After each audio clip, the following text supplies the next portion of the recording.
The day Nora Gray collapsed on Elias Ward's land, she had been walking for 3 days straight with nothing but prairie dust in her lungs and her dying son in her arms. She didn't know the silent rancher who found her would become her salvation, or that his proposal would be the strangest, most honest thing anyone had ever offered her. This is the story of two broken people who built a family from nothing but necessity and something fiercer than love, the will to survive together. Stay with me until the end and comment what city you're watching from. I want to see how far this story travels. The sun had no mercy that afternoon. It hung like a brass coin in the bleached sky, beating down on the Oklahoma prairie with the kind of heat that made the air shimmer and dance like water that wasn't there. The red dirt road stretched endlessly in both directions, cutting through dried grassland that whispered and rattled in the hot wind. Nothing moved except the heat waves and the occasional tumbling of sagebrush across the hardpan earth. Then, a figure appeared on the horizon. At first it was just a dark smudge against the glare, wavering in the heat mirage. But as minutes crawled by, the shape resolved itself into a woman, thin, exhausted, carrying something in her arms. Her dress, once perhaps a respectable calico blue, was now gray with road dust and stained with sweat. Her dark hair had come loose from its pins and hung in tangled ropes down her back. But it was her walk that told the real story. The stumbling, determined shuffle of someone who had been moving forward only because stopping meant death. Nora Gray had been walking for 3 days. 3 days since the boarding house in Tulsa had thrown her out for lack of payment. 3 days since she'd spent her last nickel on a piece of bread she'd softened with water and fed to her son in tiny portions. 3 days since she'd slept anywhere but the side of the road, curled around her boy to keep the night chill off him. Her arms ached with the weight of him. Tommy was 4 years old and small for his age. Hunger had seen to that. But even a small child becomes heavy after miles of carrying. His head lolled against her shoulder, his breathing shallow and hot. Fever. He'd been burning up since yesterday evening, and Nora had no medicine, no money, no way to help him except to keep walking towards something, anything that might offer shelter. "Mama," Tommy whimpered against her neck. His voice was barely a whisper. "Mama, I'm thirsty." "I know, baby, I know." Nora's own voice cracked. Her lips were split and bleeding, her throat so dry that swallowing felt like dragging sandpaper down her gullet. Just a little further, just a little more. It was a lie, and she knew it. She had no idea where she was or where she was going. The people in the last town, what was it called? She couldn't remember, had made it clear that a widow woman with a fatherless child wasn't welcome. The shopkeeper had refused her when she'd tried to trade her wedding ring for food. "That thing ain't worth $1, he'd sneered, "and we don't give charity to women of your kind." Your kind. As if widowhood were a moral failing. As if losing James to the influenza made her somehow less than human. Nora's vision blurred, and for a moment she wasn't sure if it was tears or the heat playing tricks. She blinked hard, forcing herself to focus. Ahead, the road curved slightly, and beyond it, was that a structure? Or just another cruel mirage? She squinted, barely daring to hope. Buildings. Real buildings, not phantoms conjured by her desperate mind. A house, a barn, corrals, the dark shapes of cattle in a distant pasture. A ranch. "Tommy," she breathed. "Tommy, baby, look. There's a place, someone who might help us." The boy stirred weakly but didn't lift his head. His small body was furnace hot against hers, and terror seized Nora's heart in a cold fist. He was getting worse. If she didn't find help soon, she wouldn't finish that thought, couldn't. Nora forced her legs to move faster, though they trembled with exhaustion and threatened to buckle with each step. The ranch grew larger as she approached, and she could make out more details now. A solid 2-story house with a wraparound porch, painted white but weathered by years of prairie sun and wind. The barn was enormous, red paint fading to rust in patches. Split rail fences marked out paddocks where a few horses stood motionless in the shade. Everything looked well maintained but somehow empty, as if the place were holding its breath. There were no people visible anywhere. Nora reached the gate, a simple wooden affair hanging between 2 posts, and stood there swaying, gathering what little remained of her strength. Her pride, the last thing she had left besides her son, warred with her desperation. She had never begged in her life, never asked for charity. James had always provided, and after he died, she'd worked her fingers raw, taking in washing, mending, anything to keep them fed and housed. But now there was nothing left. No pride, no options, no time. She pushed through the gate. The ranch yard was packed earth, swept clean. A water pump stood near the house, and the sight of it made Nora's throat constrict with desperate thirst. But she forced herself past it, climbing the 3 steps to the porch with legs that barely obeyed her. She raised one shaking hand and knocked on the door. The sound was pathetically weak, barely audible. She knocked again, harder, using the last of her strength. Nothing. "Please," Nora whispered, then louder. "Please. Is anyone home? My son is sick. Please. I just need—" Her legs gave out. She caught herself on the porch railing, but the movement jostled Tommy, and he cried out, a thin, painful sound that cut through her like a knife. Nora's knees hit the wooden planks hard enough to bruise, but she barely felt it. She was beyond feeling anything but terror for her child. "Please," she sobbed, not even sure anymore if she was calling to the empty house or to God himself. "Please, somebody help us." The barn door opened. The sound of it, the creak of old hinges, the scrape of wood on wood, made Nora's head snap up. A man stood in the barn's shadowed entrance, tall and broad-shouldered, his face obscured by the brim of a weather-beaten hat. For a long moment he didn't move, and Nora had the irrational thought that perhaps he wasn't real, that desperation had finally broken her mind and conjured help where none existed. Then he stepped forward into the sunlight, and she saw him clearly. He was perhaps 40, with the weathered, sun-darkened skin of a man who'd spent his life outdoors. His face was all hard angles, sharp cheekbones, a strong jaw shadowed with stubble, a straight nose that looked like it had been broken once and healed slightly crooked. But it was his eyes that struck her, dark and watchful, holding an expression she couldn't quite read. Not hostile, but not welcoming either. Guarded, she thought, like a man who'd learned not to trust easily. Elias Ward had been mending tack in the barn when he heard the knocking. At first he'd ignored it, probably another traveling salesman or missionary trying to sell him something he didn't need or save a soul he'd long since written off as lost. He'd let them knock and give up, same as always. But then he heard the woman's voice, the desperation in it, the plea for help. And then he heard her fall. His hands had stilled on the bridle he was working, his jaw tightening. Every instinct told him to stay where he was, to not get involved. He'd learned that lesson the hard way. Caring about people only led to pain when you inevitably lost them. Better to stay alone, to need nothing and no one, to let the world roll by without touching him. But the woman's sobs carried across the yard, raw and broken, and beneath them, the thin cry of a child. A child. Elias's chest constricted. His eyes moved unbidden to the corner of the barn where a small wooden cradle sat, draped with canvas to keep the dust off. He hadn't looked at it in 5 years, hadn't touched it, hadn't been able to make himself throw it away, or burn it, or do anything with it, except hide it and pretend it didn't exist. The child cried again. Before he'd made a conscious decision, Elias was moving. He set down the bridle with careful precision, as if maintaining that small amount of order could keep the chaos at bay, and walked to the barn door. He pulled it open and stepped out into the brutal afternoon heat. The woman was on his porch, on her knees, clutching a small boy against her chest. Even from this distance, Elias could see she was at the end of her rope, gaunt, sunburned, swaying even while kneeling. The boy in her arms looked worse, limp and fever-flushed. Elias stood frozen for a moment, decades of carefully constructed walls, warring with something more primal, something he thought he'd buried along with his wife and the child they'd lost. Then he was moving across the yard with long, quick strides. Nora heard his boots on the hard-packed earth and looked up. Her vision swam, but she could make out his shape approaching. She tried to stand, failed, and instead clutched Tommy tighter as if sheer will could protect him from whatever was coming. "Please," she managed. "My son, he needs water. He's burning up.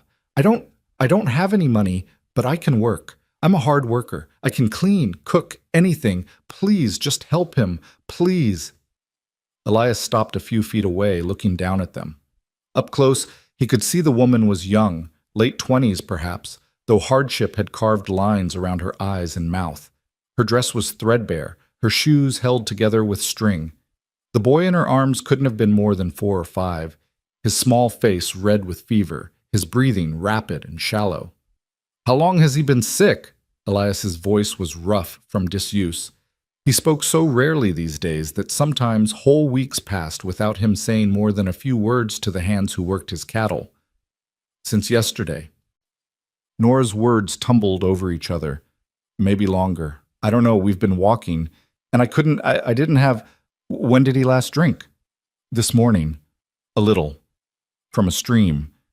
But it was muddy, and I think..." Her voice broke. "I think maybe that made it worse." Elias's jaw tightened. Bad water on top of heat exhaustion and what looked like at least a week of malnutrition. The boy needed help, and fast. He made a decision. "Come inside." He turned toward the house without waiting for a response. Nora blinked, certain she'd misheard. "What?" "Inside." Elias climbed the porch steps and opened the door, holding it with one hand while he looked back at her. "Bring the boy. I've got clean water and medicine." For a heartbeat, Nora didn't move. She'd learned to be wary of men who offered help. There was almost always a price, and it was rarely one she could afford to pay. But Tommy whimpered against her neck, his small body shaking with chills despite the heat, and she realized she was out of choices. She struggled to her feet, her legs nearly giving out again. Elias watched her sway, then set his jaw and came back down the steps. Without a word, he bent and scooped Tommy out of her arms with surprising gentleness for such a large man. "Wait!" Nora's maternal instinct flared despite her exhaustion. "What are you... Your boy needs water and medicine, and you're about to collapse. Unless you want both of you dead on my porch, move." His tone was brusque, but not unkind. Tommy didn't even stir at the transfer, his small body limp in Elias's arms. That more than anything convinced Nora to follow the stranger into his house. The interior was dim and blessedly cool after the inferno outside. Nora had a vague impression of simple furniture, everything clean but Spartan, before Elias was moving through the front room toward what looked like a kitchen. He shouldered through a door, and Nora followed on shaking legs. The kitchen was large, dominated by a cast-iron stove and a sturdy table. Elias laid Tommy on the table with careful precision, then moved to a pump at the sink. He worked the handle, and after a few creaking protests, clear water gushed forth. He filled a tin cup and brought it back to the table. "Hold his head," he instructed Nora. She obeyed, cradling Tommy's skull gently while Elias brought the cup to the boy's cracked lips. Water dribbled into his mouth, and for a terrible moment, Tommy didn't respond. Then his throat worked in a weak swallow, and he made a small sound, almost a whimper of relief. "That's it," Elias murmured, his voice dropping to something softer. "Easy now, not too fast." He let the boy drink in small sips, patient and unhurried. Nora watched his hands, large, calloused, scarred from years of ranch work, handle her son with unexpected tenderness. When Tommy had drunk perhaps half the cup, Elias pulled it away despite the boy's weak protest. "Too much at once will make him sick," he explained, setting the cup aside. He placed a broad hand on Tommy's forehead and his mouth tightened. "He's burning up. You got a name?" "Nora. Nora Gray. And this is Thomas." "Tommy." Her voice shook. Will he... Fever's high, but I've seen worse." Elias moved to a cabinet and pulled out a brown bottle and a clean cloth. "We'll get some willow bark tea in him, cool him down with wet cloths. He's young and tough. Should pull through." Should, not will. But it was more hope than Nora had allowed herself in days, and she clung to it like a lifeline. Elias worked with quiet efficiency, steeping the willow bark in hot water, then cooling it enough for the boy to drink.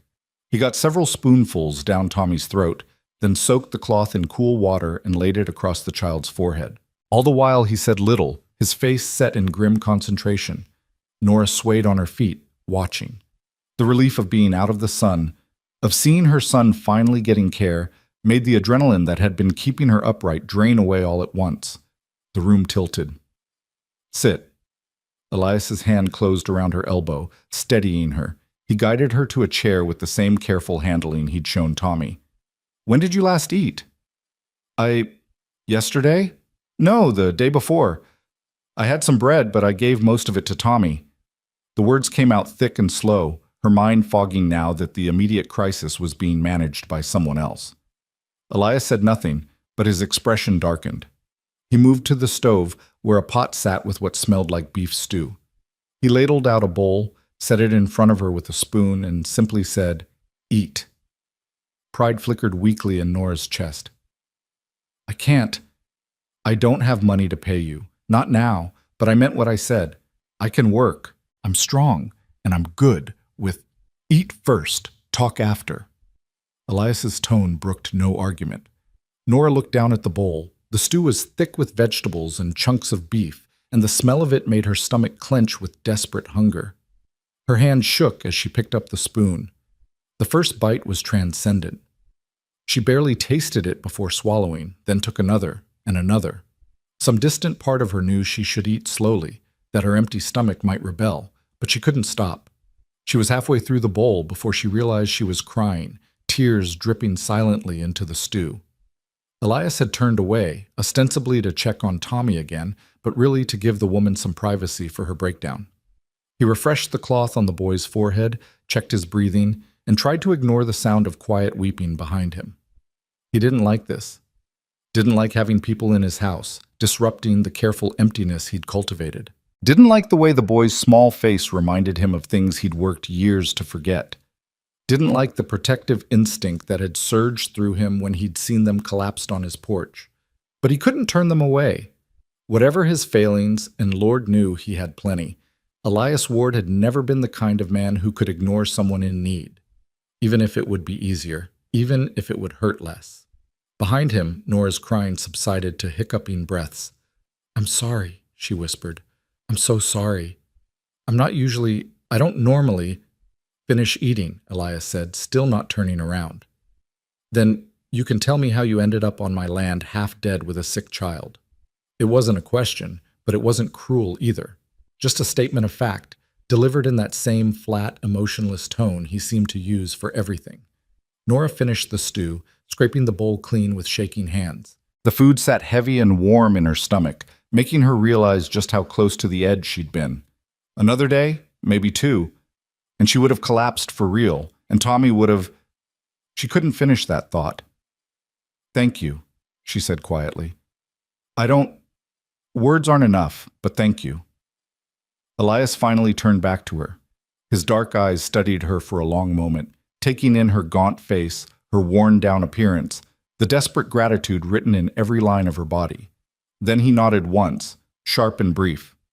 "Your boy will sleep for a while. The willow bark will help the fever come down, but he needs rest and more water when he wakes. You look like you could use the same." "I can sleep in the barn," Nora said quickly.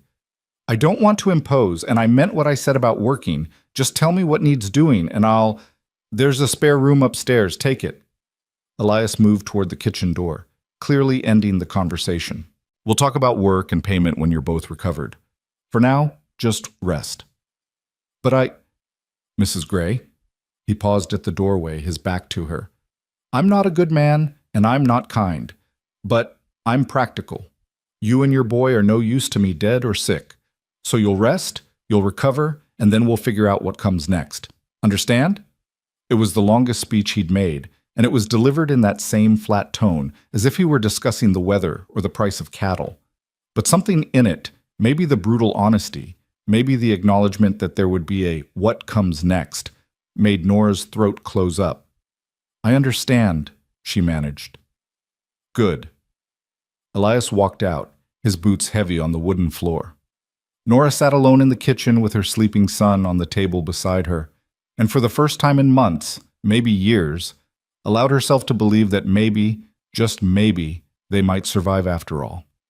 The spare room was small but clean, with a narrow bed, a washstand, and a window that looked out over the prairie. Elias had carried Tommy up and laid him on the bed while Nora followed, her legs barely making the stairs.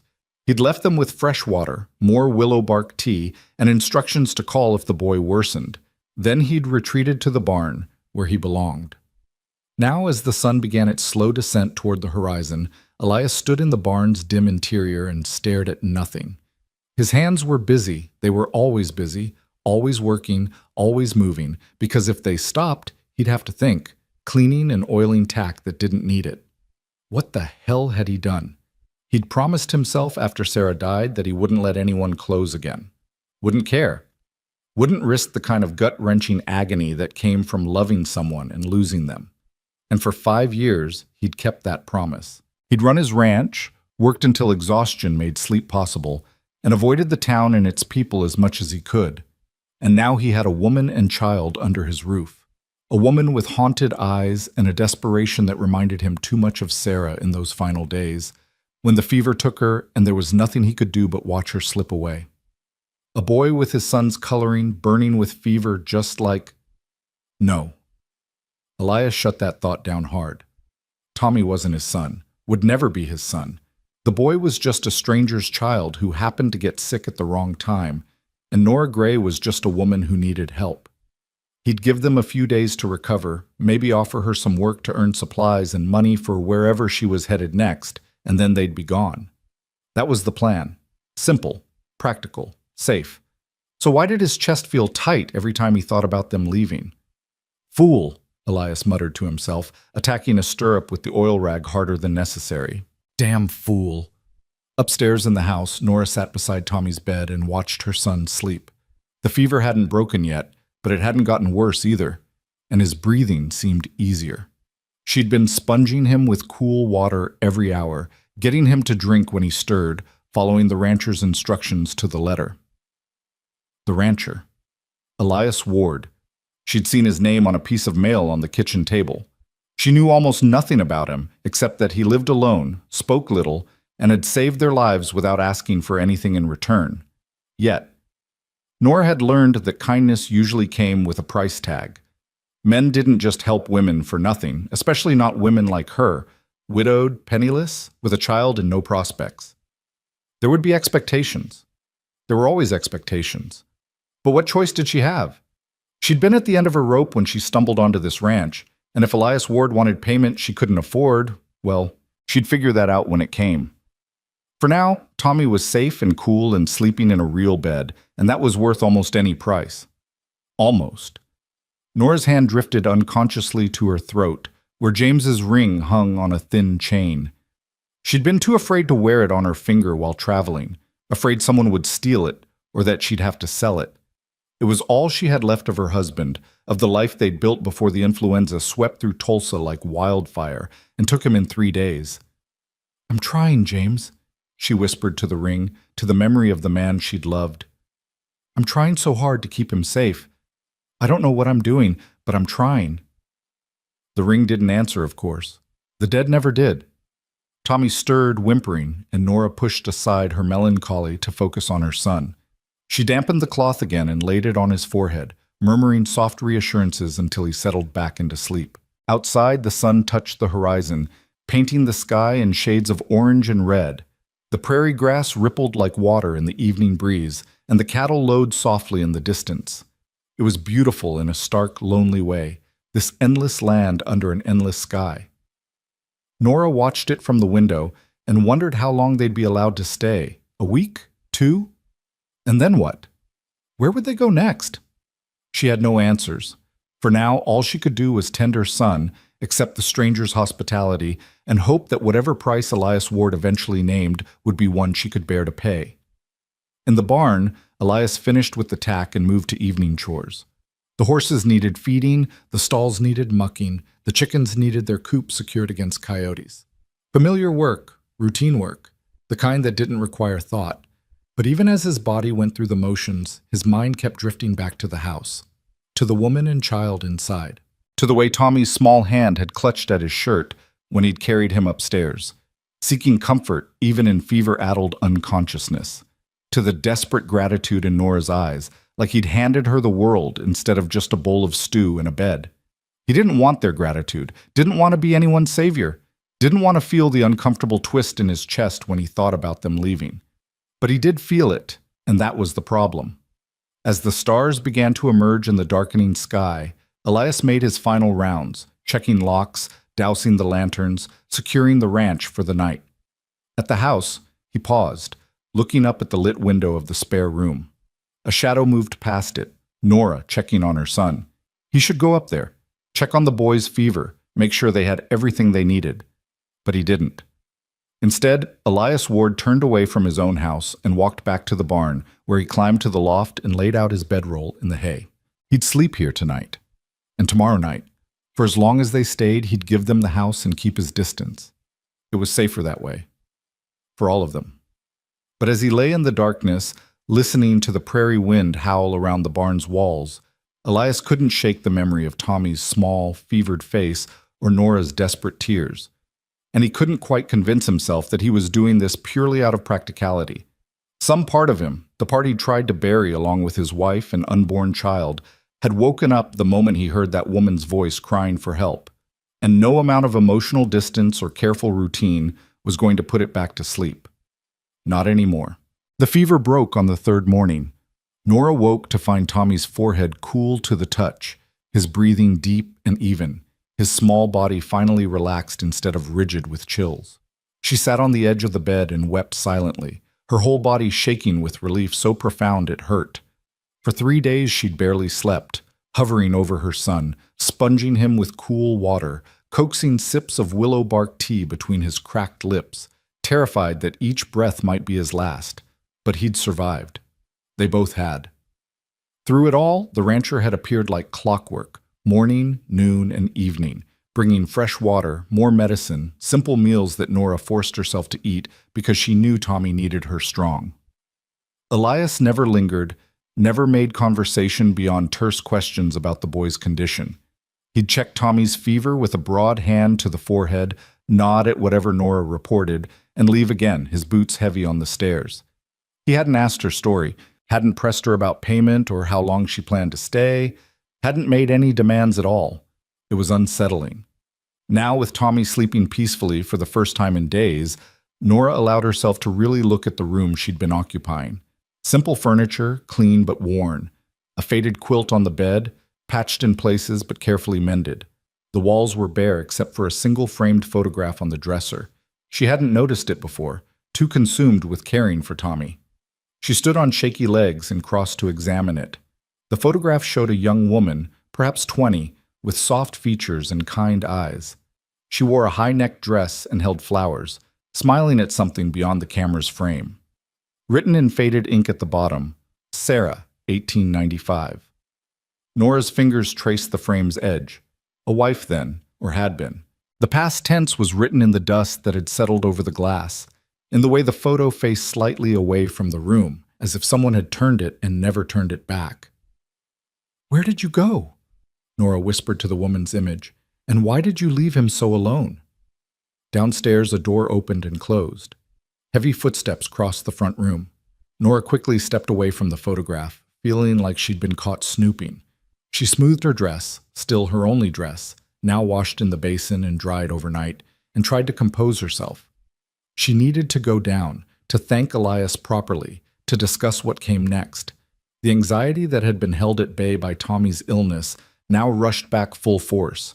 She had no money, no prospects, nowhere to go. And she'd been living in this man's house for 3 days, eating his food, using his medicine. The debt was mounting, and eventually it would have to be paid. Nora checked Tommy one more time, still sleeping peacefully, then made her way downstairs on legs that trembled from more than just exhaustion. Elias stood at the kitchen stove, his back to her, stirring something in a pot. He'd removed his hat, revealing dark hair threaded with gray at the temples. His shoulders were rigid, his movements precise and controlled, as if he were holding himself together through sheer force of will. "Mr. Ward?" Nora's voice came out smaller than she'd intended. He turned, and for just a moment, something flickered across his face, surprise maybe, or something softer, before his expression closed down into that now familiar guarded neutrality. "The boy?" he asked. "Better. The fever broke. He's sleeping, but it's real sleep now, not—" She gestured helplessly. "He's going to be all right, thanks to you." Elias nodded once and turned back to the stove. "Good. He'll need food when he wakes. Broth first, then we'll see if he can handle solids. Mr. Ward, I—" Nora clasped her hands together to stop their shaking. "I need to talk to you about payment, about what I owe you. I meant what I said about working. I'm strong, and I'm a hard worker. I can clean, cook, tend animals, whatever you need. And I won't ask for wages, just room and board until the debt is settled. I know it might take a while, but I promise I'll— Mrs. Gray. Elias's voice cut through her nervous rambling. He still didn't turn around. When did your husband die? The question caught her off guard. What? Your husband. You wear a widow's dress and you've got a ring on a chain around your neck. When did he die? Nora's hand flew to her throat, to the ring hidden beneath her collar. 7 months ago. The influenza. And you've been on your own since then? You and the boy? Yes. No family? No one to take you in? James was an orphan. His parents died when he was young, and my family— Her voice hardened. My father made it clear I wasn't welcome after I married James. Said I was choosing poverty over sense. I haven't spoken to him in 5 years. Elias was quiet for a long moment. The only sound was the gentle bubbling of whatever he was cooking and the morning breeze through the open window. How'd you end up here? He finally asked. Nora swallowed hard. She didn't want to tell this story, didn't want to relive the humiliation and desperation of the past months. But he'd asked, and she owed him at least the truth. After James died, I tried to keep us going in Tulsa. I took in washing, mending, whatever work I could find, but it wasn't enough. The boarding house wanted payment I couldn't make. They threw us out 2 weeks ago. Her voice remained steady, though it cost her. I thought maybe we could get to my cousin in Kansas. She married well. I thought maybe she'd help. But the towns along the way, people don't trust a woman alone with a child. They think— She couldn't finish. They think you're a whore, Elias said bluntly. That the boy's a bastard, and you're looking for a man to take advantage of. Nora flinched at the crude words, but she couldn't deny them. Yes. And you walked. For how long? 2 weeks, maybe more. I lost track. Jesus. The word was barely a breath. Elias finally turned to face her, and his expression was no longer neutral. Something burned in his dark eyes, anger, but not at her. You walked for 2 weeks across Oklahoma in August with a 4-year-old child. No money, no food. And not one person helped you? Some did. A farmer's wife gave us bread. A preacher let us sleep in his church one night. But most— Nora lifted her chin. Most just wanted us gone. We made them uncomfortable. Elias stared at her for a long moment, and Nora forced herself not to look away. Let him see what she was, proud, desperate, determined to survive. Let him make his judgment and name his price, and she'd pay it if she could. You'll work, Elias said finally, but not to pay off a debt. I'll pay you proper wages, same as I'd pay any hand, room and board included, and wages on top. You can save up, and when you've got enough to get wherever you're heading, you'll go. Fair? Nora blinked. She'd expected many things, but not this. I don't understand. Why would you— Because I need the help, Elias interrupted. Place this size doesn't run itself. I've got 3 hands who work the cattle and handle the heavy labor, but the house is a mess and I can't cook worth a damn. You can handle the domestic work, cooking, cleaning, laundry, the vegetable garden that's been dying for lack of attention. And the boy, when he's well, can help with light chores. Feeding chickens, gathering eggs, that sort of thing. It's practical, that's all. But it wasn't all, and they both knew it. Practical would be sending them on their way with a few supplies and a pointed reminder that he wasn't a charity. This was something else, something that made Elias's jaw tight and his eyes avoid hers. Still, Nora wasn't fool enough to question good fortune when it appeared. That's more than fair, Mr. Ward. Thank you. Elias, he said gruffly, if you're staying and working, we might as well use first names. Then you should call me Nora. He nodded, then gestured to the pot on the stove. Chicken broth. When the boy wakes, get some in him. There's bread in the box there, and eggs if you want to make breakfast. I've got work to do. He was moving toward the door, fleeing, really, when Nora's voice stopped him. Elias? He paused but didn't turn around. Why are you doing this? And please don't say it's just practical. His shoulders tensed. For a long moment, Nora thought he wouldn't answer. Then, quietly, almost too quietly to hear, because nobody helped her either, when the fever took her. And I couldn't save her. Before Nora could respond, before she could ask who her was, Though she thought she knew, Elias was gone, the screen door banging shut behind him. Nora stood alone in the kitchen of a stranger's house that was somehow now hers to manage, and felt tears prick her eyes again. Not from sadness this time, but from the overwhelming realization that maybe, just maybe, there were still good people in the world, or at least people who'd known enough pain to recognize it in others. The rest of that first week passed in a careful dance of coexistence. Tommy recovered quickly, as children do, going from deathly ill to restless in the space of a few days. By the end of the week, he was begging to go outside. And Nora, after getting Elias's gruff approval, let him explore the ranch yard under strict instructions not to wander far. She watched from the kitchen window as her son discovered the joy of open space after months of being cooped up in boarding house rooms and walking endless roads. He chased chickens, though never caught them, examined every rock and stick with 4-year-old fascination, and spent an hour watching a barn cat hunt mice in the tall grass. And he watched Elias. The rancher worked constantly, moving between barn and pasture and corral with single-minded focus. He handled the horses with calm competence, mended fences with methodical precision, and did 100 other tasks that Nora couldn't even name. Tommy followed his movements with wide eyes, occasionally creeping closer when he thought no one was watching. Elias never acknowledged the boy's presence, never spoke to him or shooed him away, just worked as if Tommy didn't exist, though Nora noticed he was careful never to do anything that might be dangerous with a small child nearby. Inside, Nora threw herself into work. The house, she discovered, was clean but neglected in ways that spoke of a man who'd stopped caring about anything beyond basic function. The windows were dusty, the curtains faded, the floors swept but not scrubbed. The kitchen was serviceable but joyless, with mismatched dishes and a single pot and pan that had seen better days. She started with the kitchen, scrubbing every surface until it gleamed. She washed the curtains and hung them in the sun to bleach. She found a forgotten herb garden behind the house, choked with weeds, and spent an afternoon rescuing the sage and thyme and rosemary that had survived years of neglect.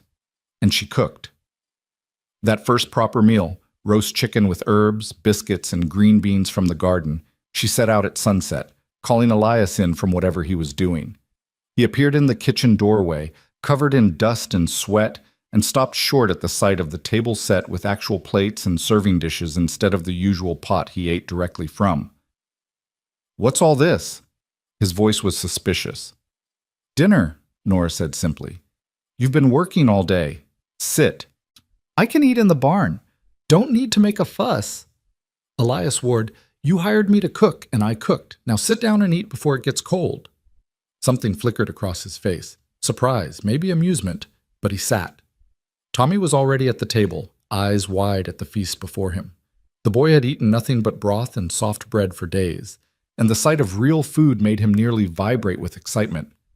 "Mama, can I have a biscuit? Mama, look how big the chicken is. Mama?" "Tommy, hush and let Mr. Ward say grace." Both males looked at her in surprise. "What?" Tommy asked. Elias cleared his throat. "Haven't said grace in years, Nora." "Well, then it's past time you started." She folded her hands and bowed her head, leaving them no choice but to follow suit. The prayer was simple. Thanks for food, for health, for shelter. When Nora finished, she looked up to find Elias staring at his plate with an unreadable expression. "Something wrong?" she asked. "No, just—" He shook his head. "This looks like something Sarah would have made." It was the first time he'd spoken his wife's name aloud in Nora's presence. The words hung in the air, fragile and aching. "Then I hope I did it justice," Nora said quietly. They ate in silence after that, but it wasn't uncomfortable. Tommy chattered occasionally, and Nora responded, and gradually, Elias's rigid posture eased. By the end of the meal, he'd cleaned his plate twice, and when Nora offered him a third serving, he actually almost smiled. "You weren't lying about being able to cook," he said.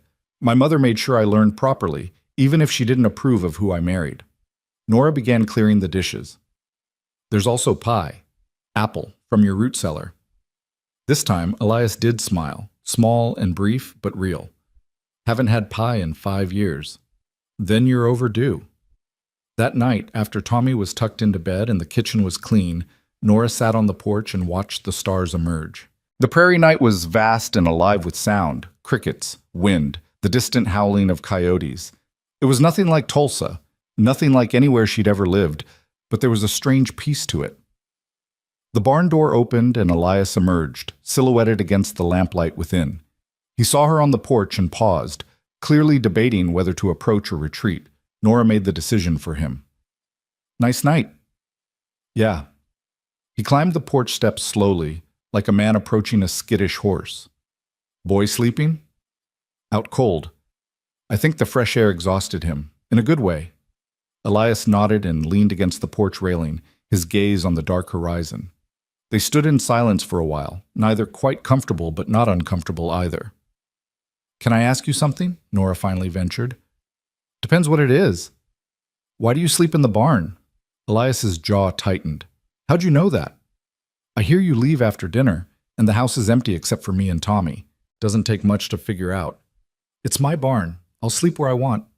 "I'm not criticizing, just wondering why you'd give up your own house." Elias was quiet for so long that Nora thought he wouldn't answer. Then, "Too many ghosts in that house, especially at night. The barn's easier." Nora understood. She'd felt the weight of memory in certain rooms, the sense of absence that was almost a presence. The spare room where she and Tommy slept. It had been meant for a child, she thought. The cradle in the barn confirmed it. A child who'd never been born, or who'd been born but hadn't survived. "I'm sorry," she said softly, "for whatever happened, for whoever you lost. Not your concern. Maybe not, but I'm sorry anyway." Elias pushed off the railing, preparing to retreat again, but then he surprised her by speaking. "Sarah and I were married 3 years. She got pregnant twice. Lost the first at 5 months. The second," his voice went rough. "The second time the baby came early. Lived for 2 days. Sarah held on for another week, but the fever from the birth, doctors couldn't stop it, so I lost them both." Nora's throat closed. "Elias, that was 5 years ago. I'm fine now." The words were clipped, defensive. "Just don't like sleeping in a house that still feels like hers. That's all. The barn suits me fine." He walked away before she could respond, disappearing into the darkness beyond the porch light. Nora sat alone with the weight of his grief, understanding now why he'd helped them, why he'd looked at Tommy's fevered face with such tight-jawed intensity, why he'd given them everything and asked for nothing.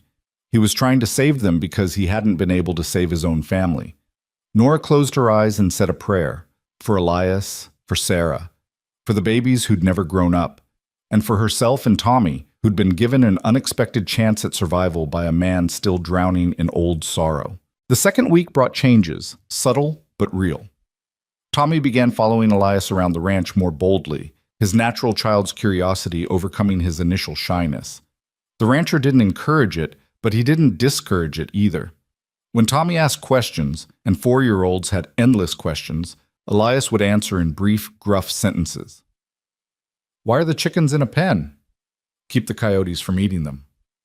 "What's a coyote?" "Wild dog. Mean." "Can I see one?" "No." "Why not?" "Because they're mean, boy. Pay attention." But despite the gruff tone, Nora noticed Elias never sent Tommy away. And once, from the kitchen window, she saw Elias pause in his work to steady Tommy when the boy climbed on a fence rail to get a better look at the horses.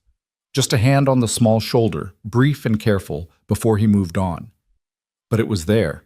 The 3 ranch hands appeared midweek, weather-beaten men in their 40s and 50s who worked the cattle in the far pastures and lived in the bunkhouse beyond the barn.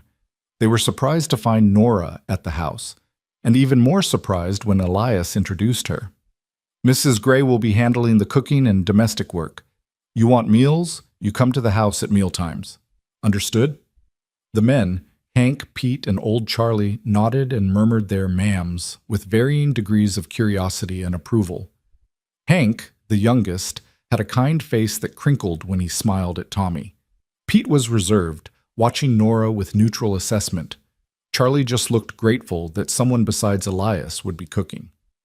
"Can't be worse than the boss's attempts," he muttered, and the others chuckled. Elias scowled. "My cooking's fine." "Your cooking's tolerable," Hank corrected, "but I ain't gonna miss it none."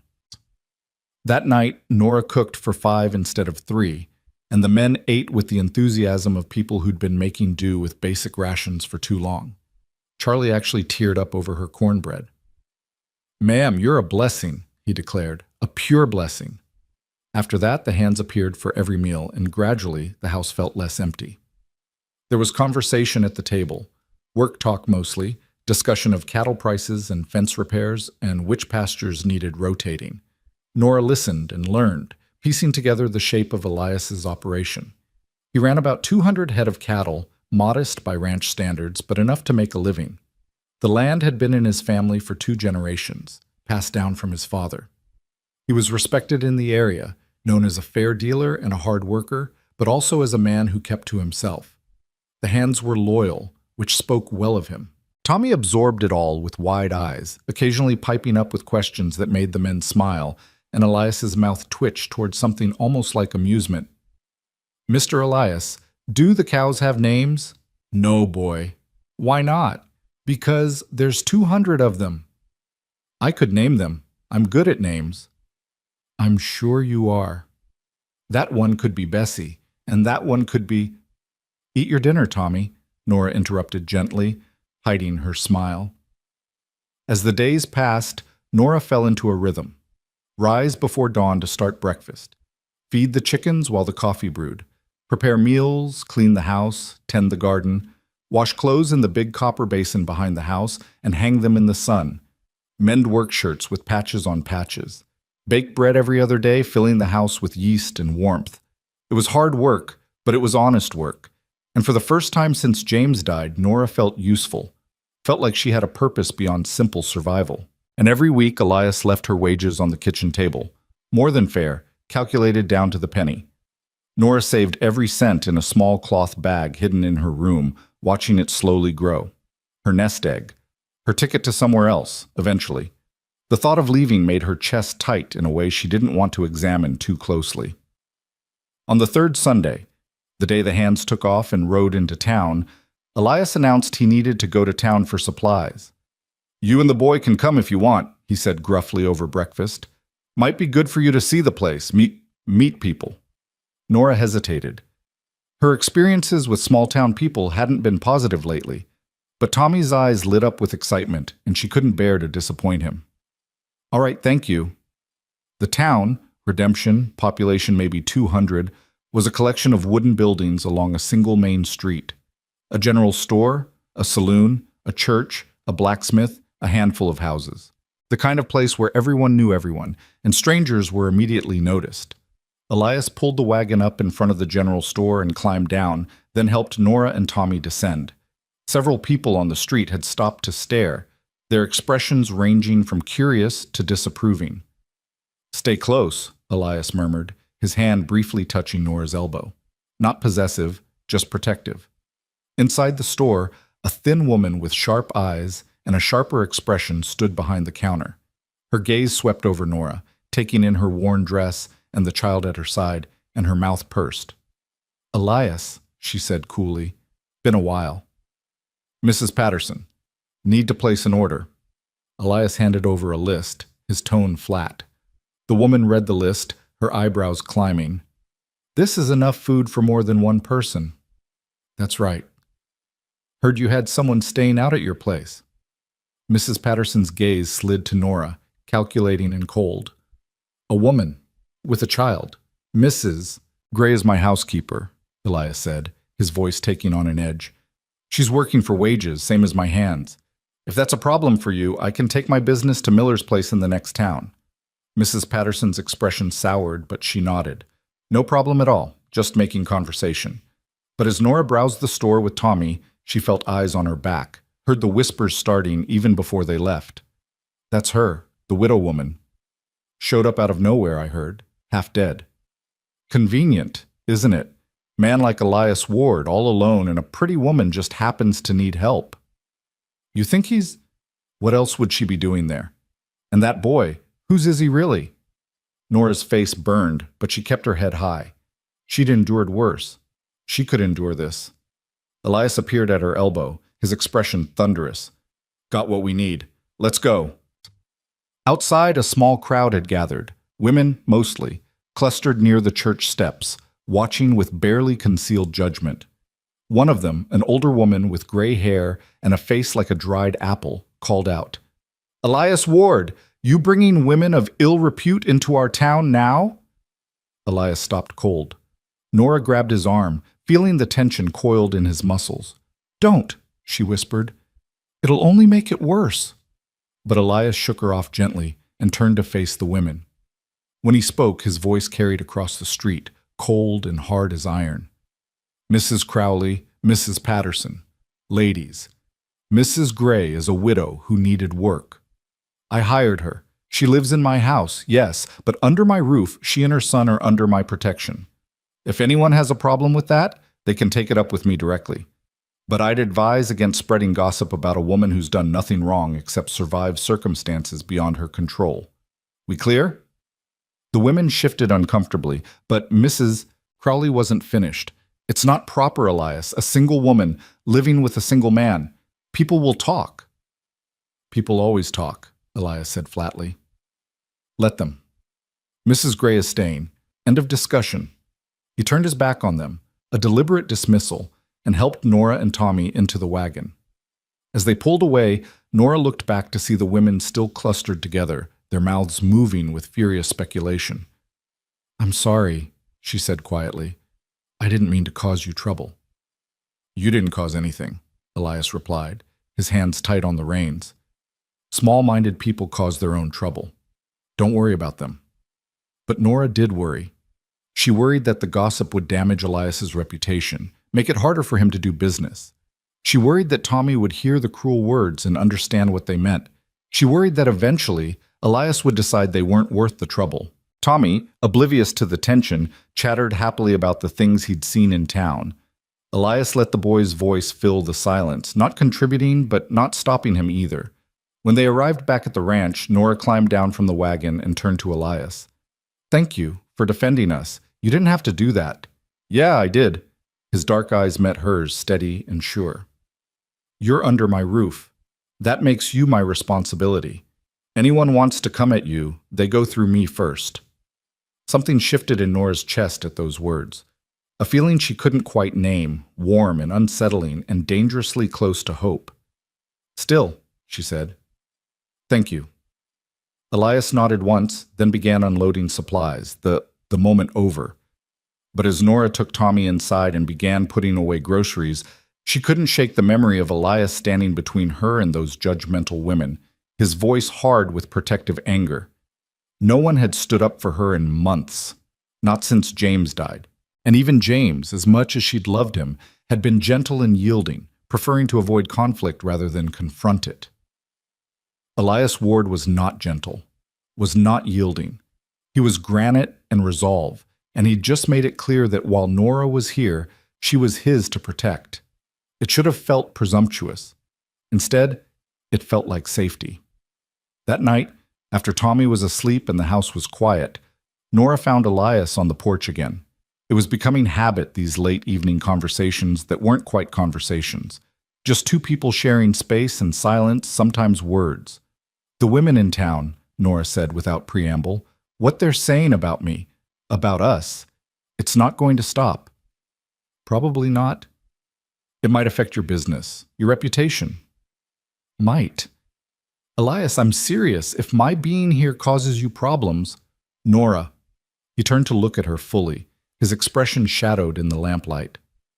"I don't care what those women think. Haven't cared what anyone thinks for 5 years now. You're here because you needed help and I could give it. You're staying because you work hard and you're good at what you do. That's all that matters. But no buts. You want to leave, that's your choice.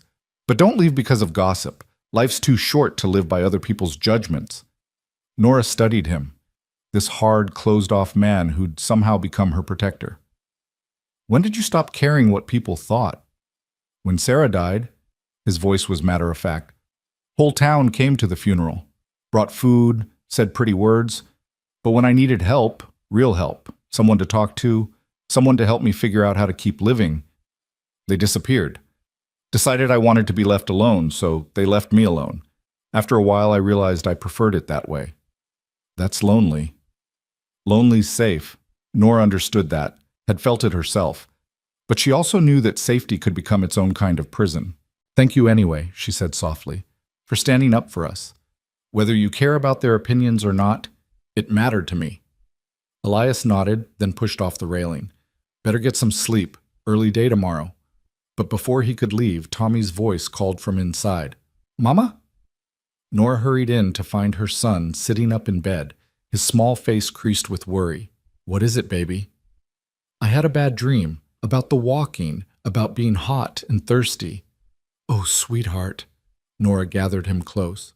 "That's all over now. We're safe here." "But what if we have to leave? What if we have to walk again?" "We won't. Mrs. Gray's right." Elias's voice came from the doorway, startling them both. He stood there, hat in hand, his expression softer than Nora had ever seen it. "You're not walking anywhere, boy. Not unless you want to. This is your home for as long as you need it." Tommy blinked up at him with wide, trusting eyes. "Promise?" Elias hesitated, and Nora saw the war play across his face, the instinct to keep distance fighting against something deeper. Then he stepped into the room and knelt beside the bed, bringing himself down to Tommy's level. "I promise," he said quietly. "Your mama works for me, which means you both stay here. Safe. Understood?" "Yes, sir." Tommy's whole body relaxed. Then, hesitantly, "Mr. Elias, can you tell me a story? Mama's stories are good, but I bet you know different ones." "Tommy, Mr. Ward doesn't have time," Nora began. "Actually," Elias interrupted, surprising them both, "I might know one. About a horse named Thunder. If you want to hear it." Tommy nodded eagerly, snuggling back under the covers. Elias sat on the edge of the bed, and in his rough, unpracticed voice, told a simple story about a wild stallion who learned to trust a rancher. It wasn't polished or fancy, but Tommy hung on every word, his eyelids growing heavier as the tale progressed. By the end, the boy was asleep, one small hand curled near his face. Elias stood carefully, not wanting to wake him. "You're good with him," Nora whispered. "Natural." "Had practice," Elias said quietly. "Or thought I would. Before, He didn't finish, but he didn't need to.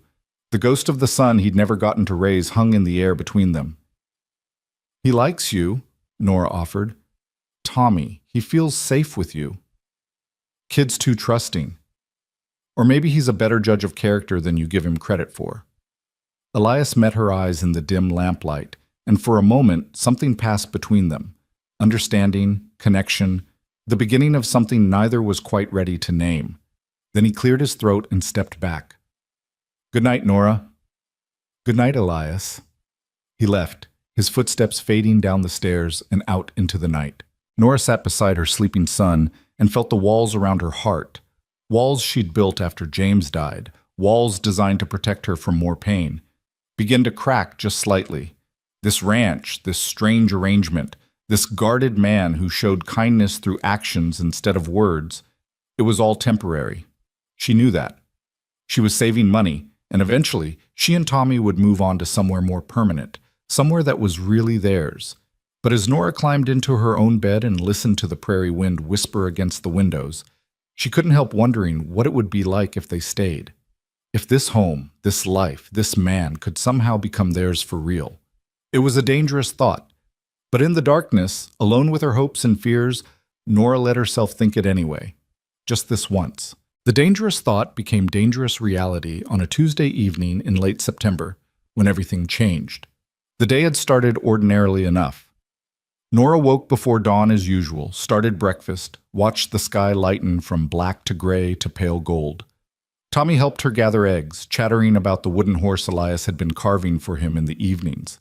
Small gestures of connection that the rancher would never acknowledge as affection, but were exactly that. The hands came in for breakfast, hungry and good-natured. Elias ate in his usual silence, but Nora had learned to read the subtle shifts in his posture, the almost imperceptible softening around his eyes when Tommy asked him questions. He was thawing, slowly, like frozen ground under a patient sun.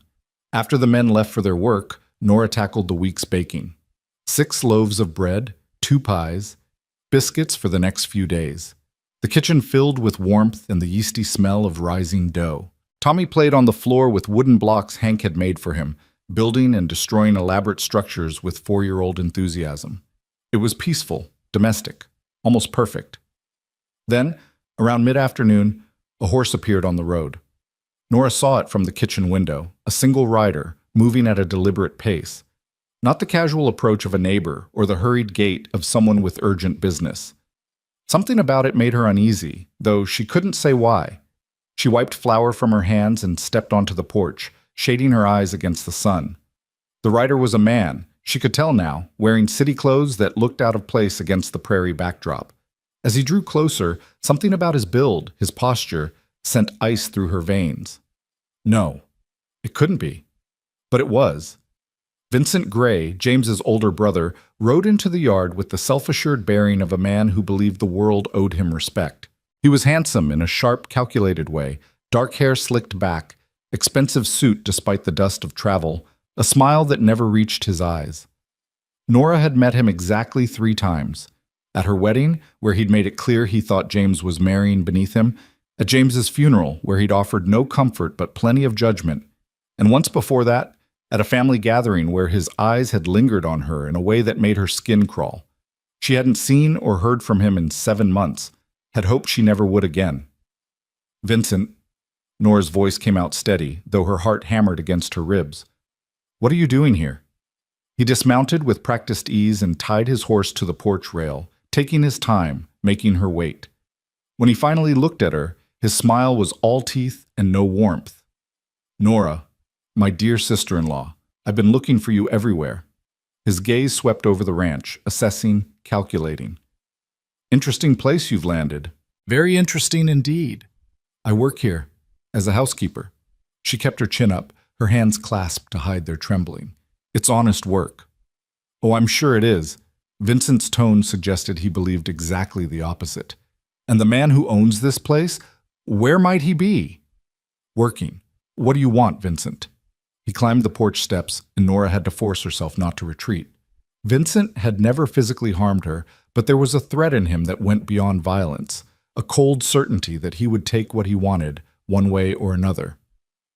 I want what's mine, he said simply. The boy. Thomas. The world tilted. What? My nephew. James's son. He belongs with family, not here in the middle of nowhere with a mother who can't provide for him. Vincent's voice was reasonable, almost kind, which made it worse. I've come to take him back to Tulsa. I can give him a proper home, proper education, opportunities you never could. It's what James would have wanted. You have no right. I have every right. I'm his blood uncle, his guardian by law now that his father is dead.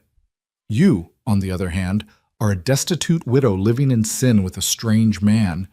Oh yes, I heard about your arrangement here. The whole territory's talking about it. What judge would grant you custody over a respectable, financially secure family member? Nora's vision blurred. Tommy is my son, mine. You can't just... I can, and I will. Vincent pulled a folded paper from his jacket. I have a lawyer's letter right here, outlining my claim. Now, we can do this the easy way or the hard way. Easy way, you pack the boy's things, what few things he has, and I take him with me today. Hard way, I involve the law, drag this through the courts, and you lose him anyway while destroying whatever shred of reputation you have left. Your choice. Inside the house, Tommy called out, Mama, who's that? Vincent's eyes lit up. There's my nephew, Thomas. Come say hello to your Uncle Vincent. Stay inside, Tommy, Nora called back, her voice sharp with panic. She turned back to Vincent, desperate. Please, please don't do this. He's all I have. He's everything. I'll do anything. Anything? Vincent's smile turned predatory. Well now, that's quite an offer. What exactly did you have in mind? The implication was clear and vile. Nora's stomach turned, but before she could respond, a voice cut through the tension like a knife. You've got about 5 seconds to get off my property before I remove you myself. Elias stood at the edge of the yard, having approached unseen during the confrontation. His hat shadowed his face, but his posture radiated barely contained violence. In his hand, held loosely but unmistakably ready, was a rifle. Vincent turned, assessing this new element. And you must be the famous Elias Ward, the man generous enough to take in my poor sister-in-law in her time of need. How charitable of you. But didn't ask who you were, asked you to leave. I'm Vincent Gray, James Gray's brother. I've come for my nephew. The boy has a mother. He stays with her. Vincent's smile never wavered. The boy has an uncle who can provide for him properly. Mrs. Gray, as you can see, is in no position to raise a child. Living here, under your roof, with no husband, no prospects, it's hardly appropriate. I'm sure you understand. What I understand is you're making threats on my land. Elias moved closer, and something in his movement made Vincent actually take a step back. Don't much care for that. I have legal standing. Don't care about that either. Elias climbed the porch steps, positioning himself between Vincent and Nora. What I care about is that woman there is under my protection. So's her boy. And nobody, lawyer or no lawyer, family or not, takes them from this ranch unless she agrees to it, which, from the sound of things, she doesn't. Vincent's expression hardened. This isn't your concern, Mr. Ward. Made it my concern the day I hired her. Made it more my concern when you showed up here threatening her. So here's how this is going to go. You're going to get on your fancy horse, ride back to whatever hole you crawled out of, and forget you ever had a nephew. Because if you try to take that boy, you'll answer to me. And trust me, you don't want that. You're making a mistake, Vincent said coldly. I have resources, connections. I can make your life very difficult. Can you now? Elias's tone was almost conversational. Well, I've got 300 acres, a rifle, and no patience for city men who think they can come out here and push people around. Reckon we'll see whose resources matter more. For a long moment, the men stared at each other. Vincent's confidence had cracked just slightly, but there was something else in his eyes now, calculation. He was reassessing, planning his next move. Fine, he said finally. I'll leave. For now. But this isn't over, Nora. That boy is a Gray, and Grays take care of their own. I'll be back with the law, and when I am, your ranch hand here won't be able to help you. He spat the words ranch hand like an insult, the implication clear. Elias's jaw tightened, but he didn't rise to the bait. You know where the road is. Vincent mounted his horse, but before he rode off, he looked directly at Nora. Think about what's best for Thomas, Nora. Think about what James would have wanted.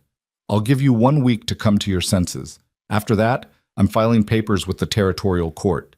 He wheeled his horse and rode off at a gallop, leaving dust and dread in his wake. Nora's legs gave out. She caught herself on the porch railing, but Elias was there, his hand steady under her elbow, holding her up. Easy now. He's gone. For now, Nora whispered. But he'll be back. He meant it, Elias. He'll take Tommy. He'll use the law, use my reputation, use everything against me, and I don't have the money for a lawyer. I don't have any way to fight him, and he's right, isn't he?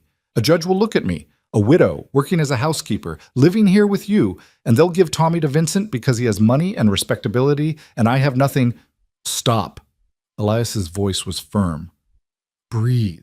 You're spiraling. Nora tried, but panic had its claws in her. You don't understand. Vincent isn't a good man. He doesn't want Tommy out of love or duty. He wants him because James inherited some money from their parents, and Tommy is James's heir. Vincent thinks if he has custody of Tommy, he can control that inheritance until Tommy comes of age. He'll put my son in some boarding school and drain every penny James left behind, and Tommy will grow up thinking his mother abandoned him. Then we won't let that happen. How? Nora's voice broke. How do we stop him? You heard him. He has lawyers, connections, the law on his side. And what do I have? A job that barely pays enough to save for rent somewhere else, let alone court fees. A reputation that's been dragged through the mud by town gossip. No husband, no family willing to help. What defense do I possibly have? Elias was quiet for a long moment, his dark eyes fixed on the horizon where Vincent had disappeared. When he spoke, his voice was carefully controlled, as if he were testing each word before releasing it. You could have a husband. Nora's head snapped up. What? A husband.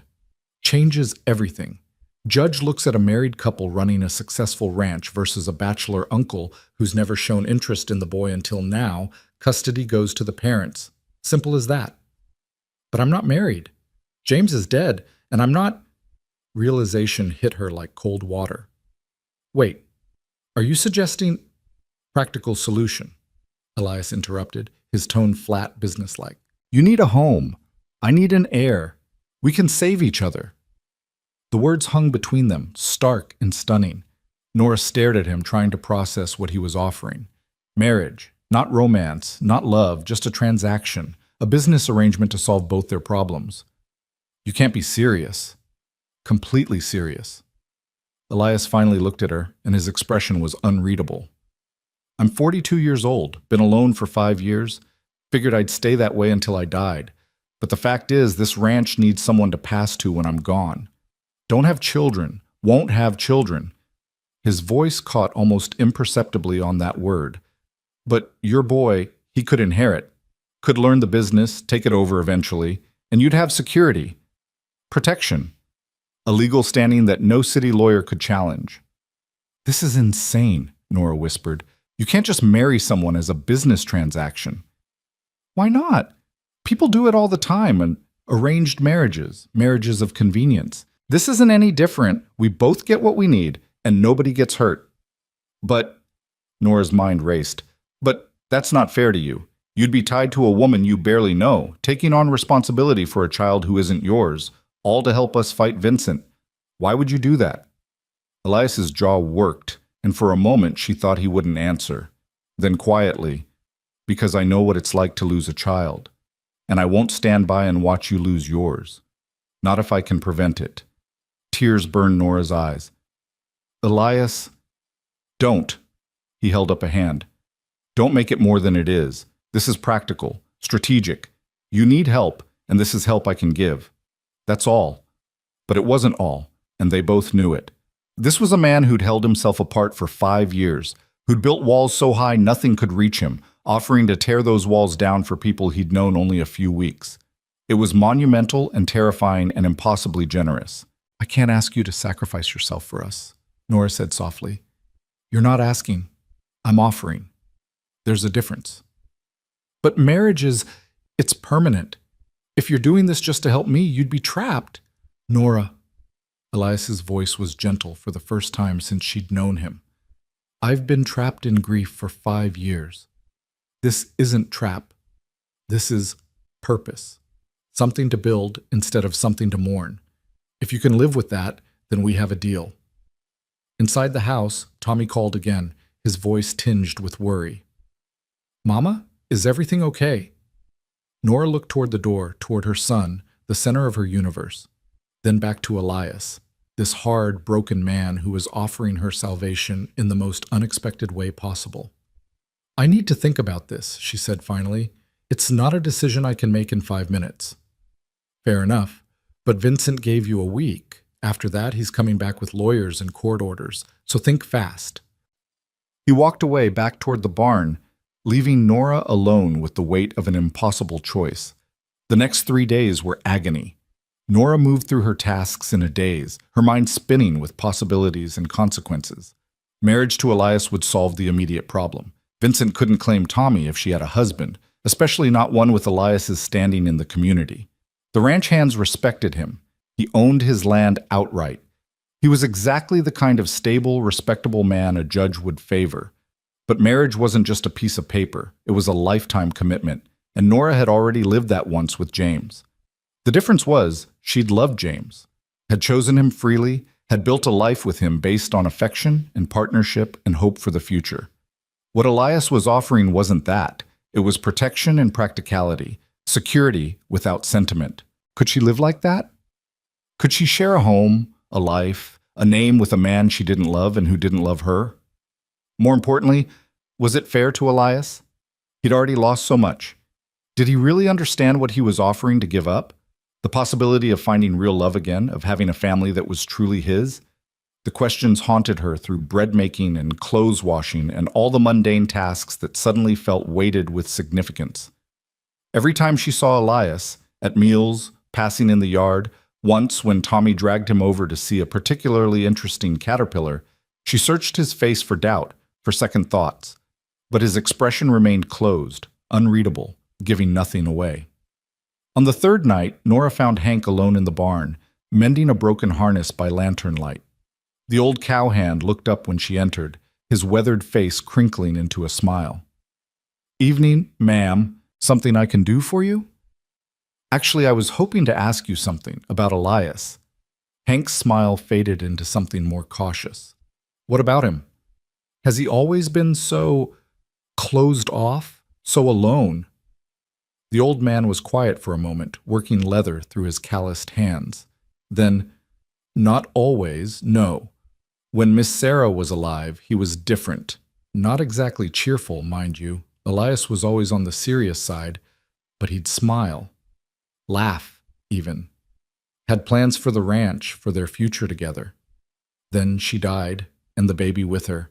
And it's like something in him just shut down. Been 5 years, and he still sleeps out here instead of in the house. Still keeps her picture on the dresser, but doesn't look at it.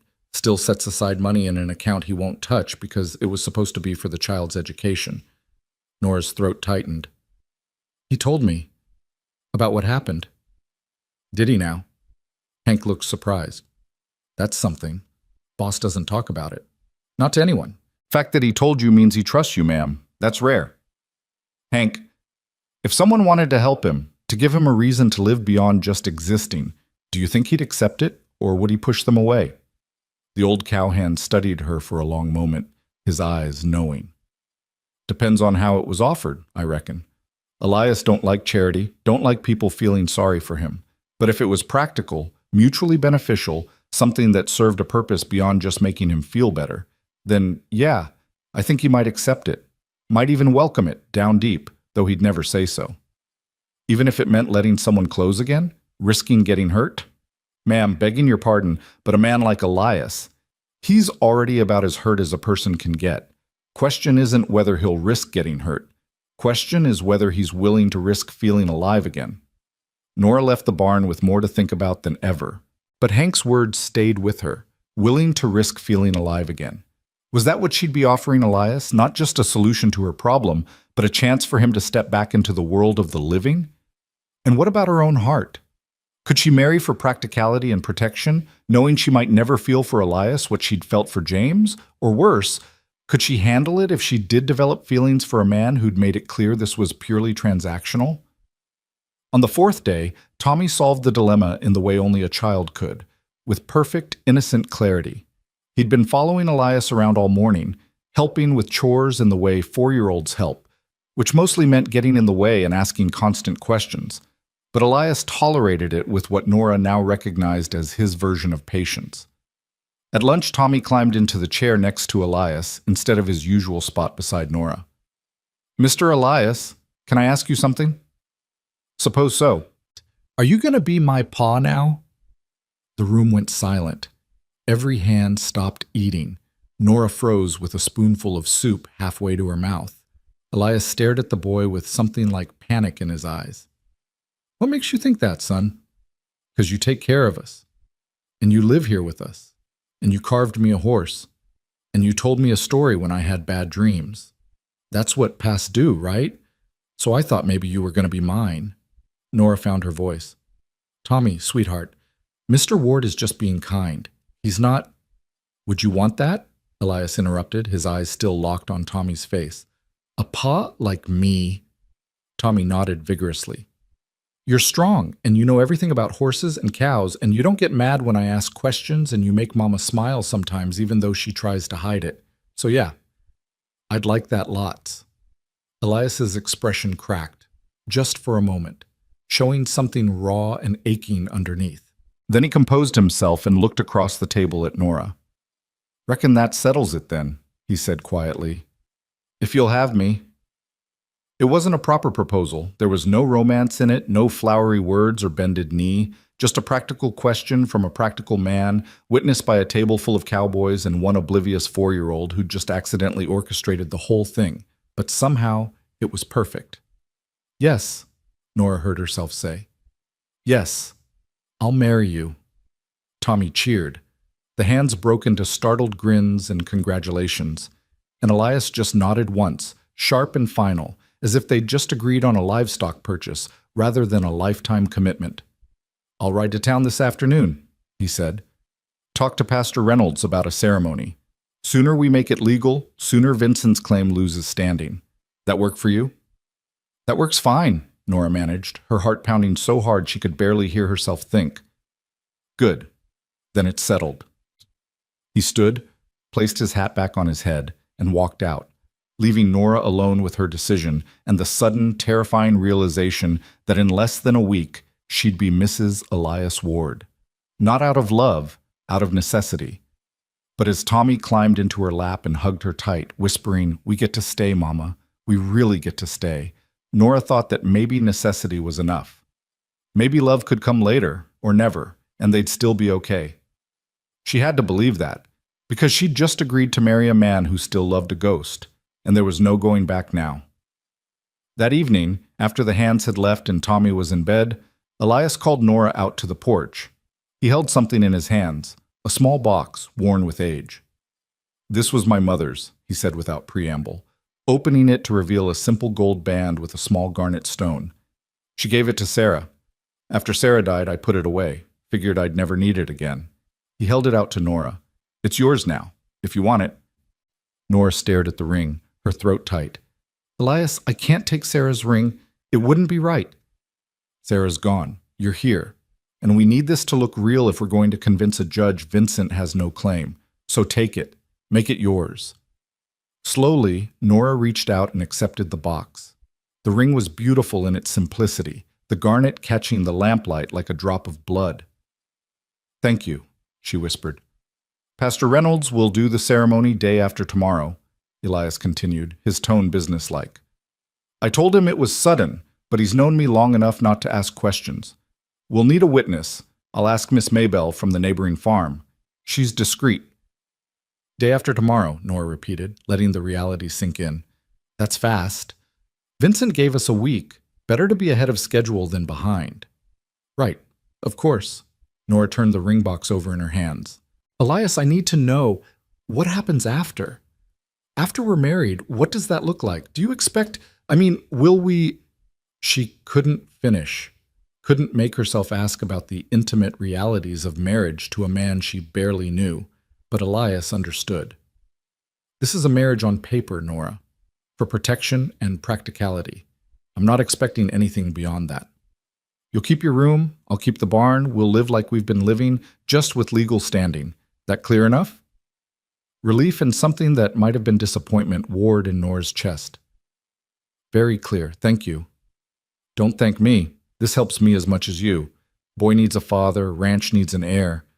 We're solving problems, that's all." But it wasn't all, no matter how many times he said it. No man married a virtual stranger just to solve problems.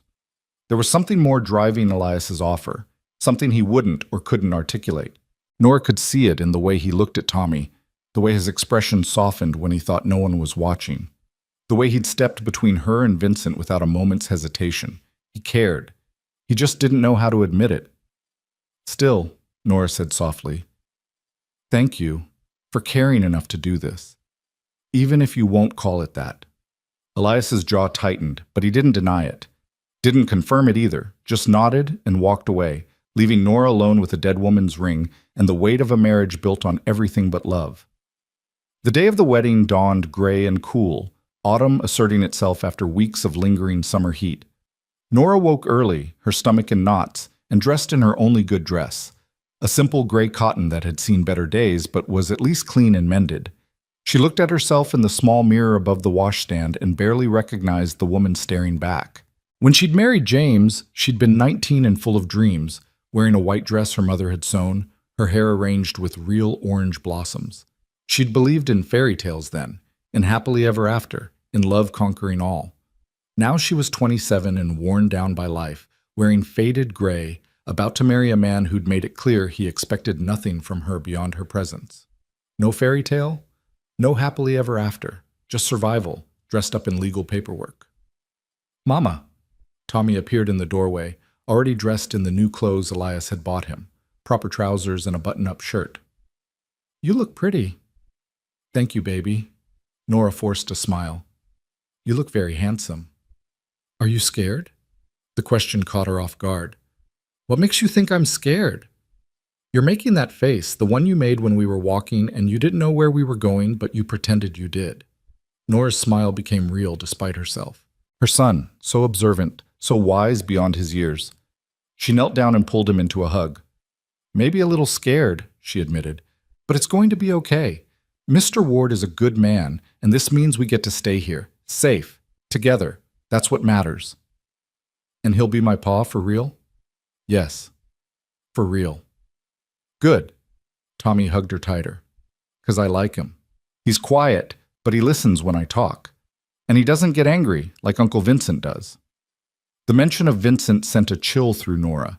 They were doing this because of him, because of the threat he represented. In a way, Vincent had forced this marriage as surely as if he'd held a gun to their heads. But Nora pushed the thought away.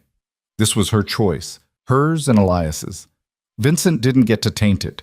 The ceremony was held in the kitchen, of all places, with Miss Maybelle from the neighboring farm and the 3 ranch hands as witnesses. Pastor Reynolds, a kind-faced man in his 60s, had agreed to perform the service despite the unusual circumstances. Elias stood by the window, dressed in what was clearly his only suit, dark wool, slightly worn at the elbows but clean and pressed. He'd shaved and combed his hair back, and the effort he'd made, small as it was, touched something in Nora's chest. He looked up when she entered, and for just a moment something flickered in his eyes. Surprise, maybe, or appreciation. Then it was gone, locked away behind his usual guardedness. "Ready?" he asked simply. "Ready." They stood side by side in front of Pastor Reynolds, and the old preacher began the familiar words. "Dearly beloved, gathered here, holy matrimony." The phrases washed over Nora like water, surreal and distant. This was happening. She was really doing this. "Do you, Elias Ward, take this woman to be your lawfully wedded wife, to have and to hold from this day forward, for better, for worse, for richer, for poorer, in sickness and in health, until death do you part?" "I do." Elias's voice was steady, certain. "And do you, Nora Gray, take this man to be your lawfully wedded husband, to have and to hold from this day forward, for better, for worse, for richer, for poorer, in sickness and in health, until death do you part?" Nora opened her mouth. This was the moment, the point of no return. She could still say no, could still grab Tommy and run, could take her chances with Vincent and the courts, and hope for the best. But Tommy stood beside her, his small hand gripping her skirt, his eyes bright with hope and trust. And Elias stood waiting, this hard, lonely man who'd offered her everything and asked for nothing. "I do," Nora said. Pastor Reynolds smiled. "Then by the power vested in me by the territory of Oklahoma, I pronounce you husband and wife. Elias, you may kiss your bride." The room went silent. Nora's eyes met Elias's, and she saw her own panic reflected there. They hadn't discussed this part, hadn't prepared for it. But Miss Maybelle was watching with misty eyes, and the pastor was waiting, and they needed this to look real. Elias leaned in slowly, giving her time to pull away if she wanted. Nora didn't move. His lips brushed hers, barely a touch, over almost before it began, chaste and brief, and nothing like a real wedding kiss. But Nora's heart hammered anyway, and when Elias pulled back, something in his expression had shifted, just slightly, just enough.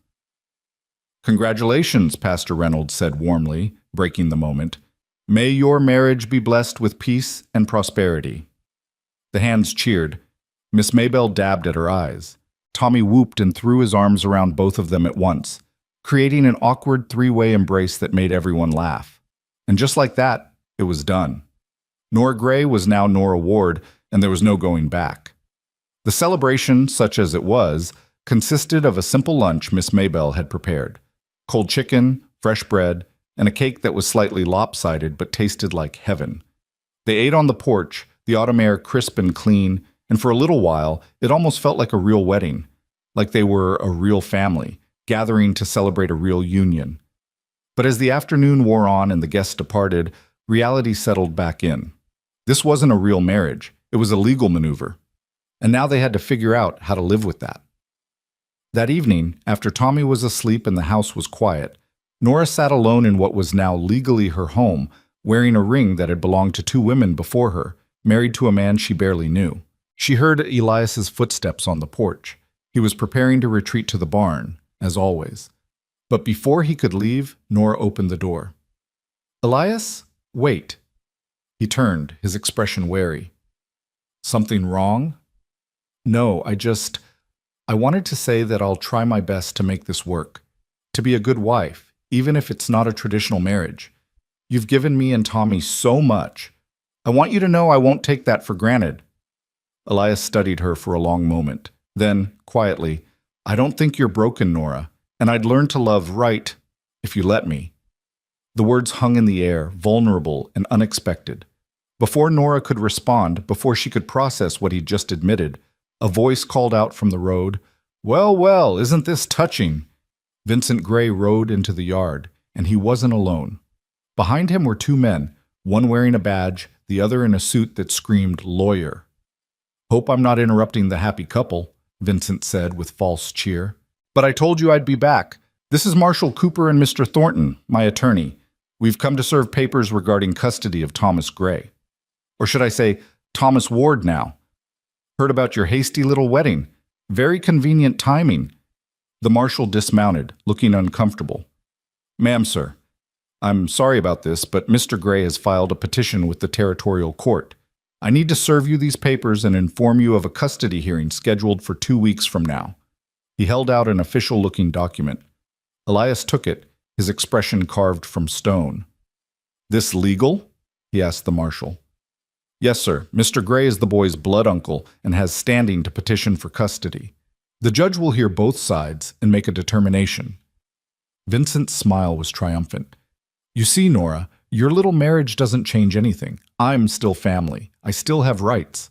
And when I tell the judge about your circumstances, how you stumbled onto this ranch destitute and desperate, how you've been living here unmarried for weeks, how you suddenly married the rancher right before I filed papers, well, it's going to look exactly like what it is, a desperate ploy by a woman of questionable character. You son of a—" Elias started forward, but Nora grabbed his arm. "Don't. That's what he wants." "Smart girl," Vincent said. "For once. See you in court, sister-in-law. Oh, and Elias, I hope your ranch hand wages were worth becoming part of this mess, because when I win, and I will win, you're going to wish you'd stayed out of it." He wheeled his horse and rode off, the lawyer following. The marshal lingered, looking apologetic. "For what it's worth," he said quietly, "I hope you folks work this out. Boy looked happy here, from what I could see. But the law's the law. You'll need to appear at the courthouse in 2 weeks. Bring whatever documentation you can. Marriage certificate, proof of income, character witnesses. It'll help your case." He tipped his hat and left, leaving Elias and Nora standing in the yard, the custody papers heavy in Elias's hand. "He knew," Nora whispered. "Somehow he knew we'd get married, and he waited just long enough to make it look suspicious. He played us. Maybe. But we're not beat yet." Elias's voice was hard, determined. "We've got 2 weeks to build a case, to show we're a real family, not some hastily arranged fraud. And we will. Because I'll be damned if I let that man take your son." Nora looked at her husband, and saw something burning in his eyes. Not just determination, not just protective instinct, something deeper, something that looked almost like the love he'd claimed he could learn. "He's hers," Elias had said to Vincent weeks ago, "and he's mine by choice." Now they'd have to prove it, in a courtroom, in front of a judge, with Vincent doing everything in his power to tear them apart. But as Elias's hand found hers in the darkness, his grip strong and steady, Nora allowed herself to believe they might actually win. They had to. Because the alternative, losing Tommy, losing this fragile family they'd built, was unthinkable. The battle was just beginning. The 2 weeks before the hearing passed in a blur of preparation and growing tension. Elias threw himself into building their case with the same methodical focus he brought to everything. He rode into town the day after the papers were served and returned with a lawyer, a sharp-eyed woman named Margaret Hale, who'd built her reputation defending homesteaders against land companies. She wasn't cheap, but Elias paid her retainer without hesitation, drawing from savings he'd kept untouched for years. "Tell me everything," Margaret said that first evening, sitting at the kitchen table with papers spread before her. Every detail of how Mrs. Ward came to be here, your marriage, the boy's condition, Vincent Gray's character. Everything. So they told her. Nora recounted the desperate walk across Oklahoma, Tommy's illness, Elias's intervention. Elias explained the practical arrangement, his need for an heir, the mutual benefit. Margaret listened without judgment, taking notes in quick, precise handwriting. "The timing looks bad," she said finally.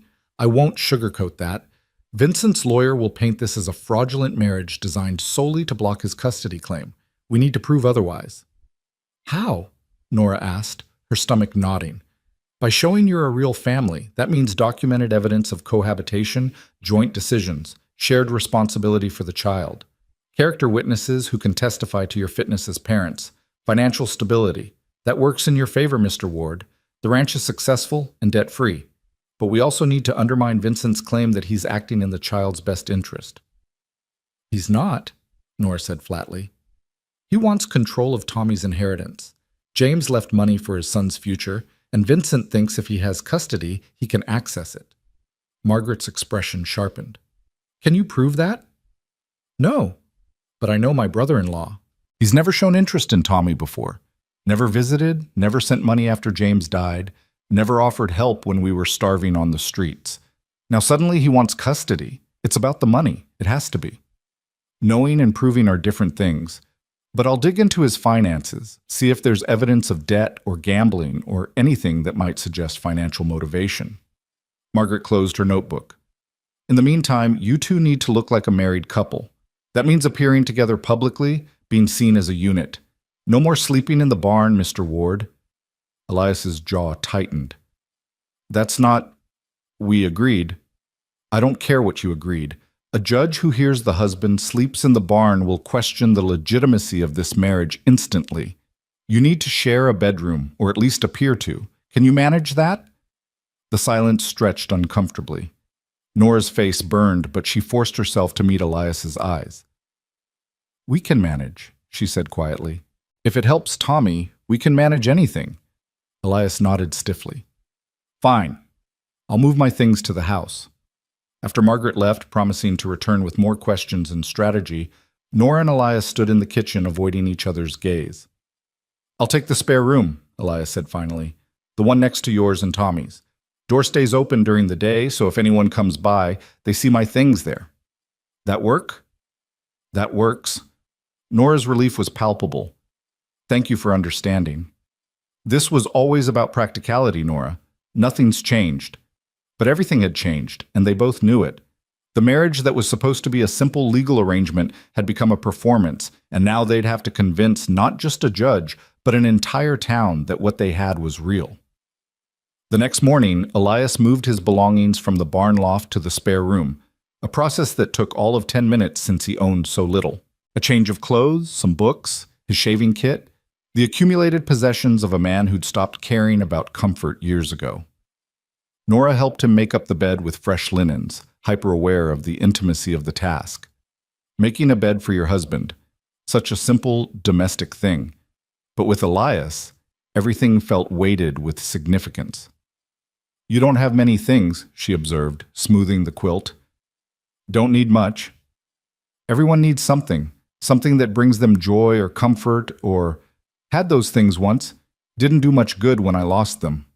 Nora paused, her hand stilling on the fabric. "Elias, can I ask you something?" He tensed, clearly expecting a difficult question. "Go ahead." "Why did you really offer to marry me? And don't say it was just practical. I know you well enough now to know there's more to it than that."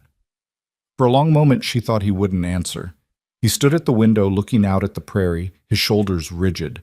"You ever lose something so completely that you convince yourself you'll never want it again?" he said finally. "That wanting is just setting yourself up for more pain, so better not to want it all?"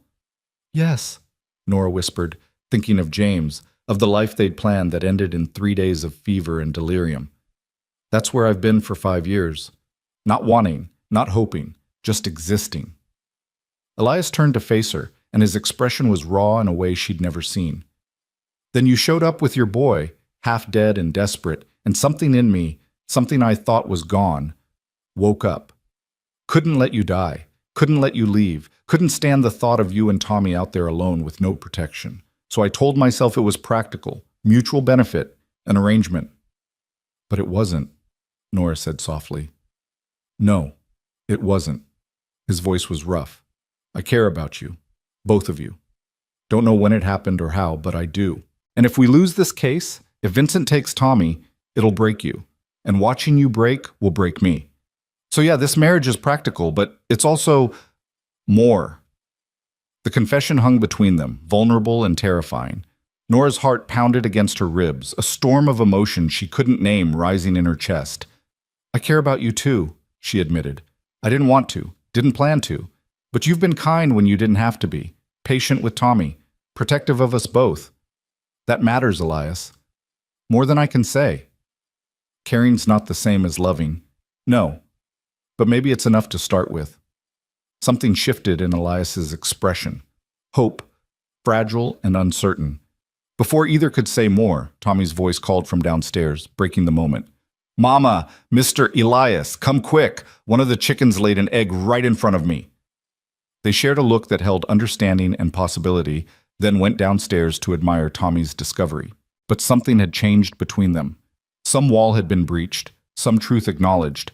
They weren't just playing at being a family anymore. They were becoming one. The town's reaction to their marriage was mixed at best. When Elias and Nora appeared together at the general store that weekend, a deliberate public appearance suggested by Margaret, the whispers started immediately.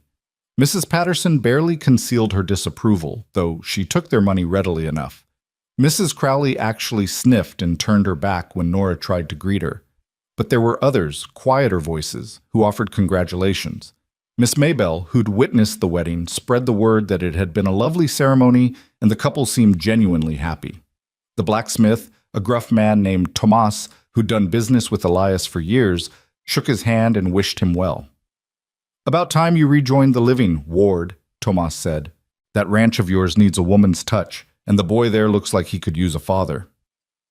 Tommy, who'd been examining the blacksmith's tools with wide-eyed fascination, looked up at that. Mr. Elias is my pa now. He married Mama, so that makes him my pa, right? That's right, son, Tomas confirmed, and the genuine warmth in his voice made Nora's throat tight. But the positive reactions were outnumbered by the negative ones. By Monday, the gossip had spread that Vincent Gray was challenging the marriage in court, claiming it was fraudulent. The story grew with each telling. Some versions had Nora as a conniving opportunist who'd trapped poor Elias Ward. Others painted Elias as taking advantage of a desperate widow. The cruelty of it wore on Nora. She'd endured judgment before, but this felt different, more personal. Because it wasn't just her reputation at stake anymore. It was Elias's and Tommy's future. Don't listen to them, Elias told her one evening after a particularly difficult trip to town where a group of women had literally crossed the street to avoid them. Their opinions don't matter. They might matter to a judge. Then we'll find people whose opinions counter theirs. Margaret's working on that. And she was. Over the next week, Margaret interviewed everyone who'd had contact with the Ward family. The ranch hands gave statements about Elias's character and Nora's work ethic. Miss Maybelle testified that she'd witnessed the wedding and believed it to be genuine. Even Pastor Reynolds agreed to speak on their behalf, noting that while the courtship had been brief, both parties had seemed sincere in their vows. But Margaret's expression grew more concerned as the hearing date approached. Vincent's lawyer is building a strong case, she admitted during a strategy session 3 days before they were due in court. They're calling witnesses who'll testify to your previous living arrangement. The fact that you lived here unmarried for weeks before the wedding. They're bringing up the timing, the sudden nature of the marriage right before Vincent filed papers.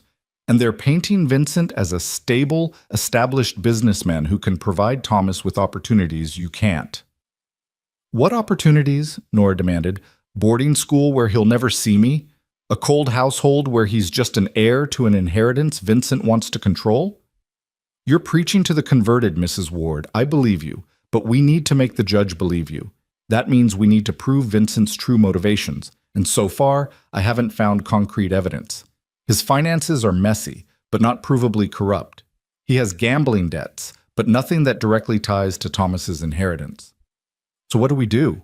Elias asked, his voice tight with frustration. We focus on what we can prove. that you're providing a stable, loving home, that Thomas is thriving here, that your marriage, while unconventional, is genuine.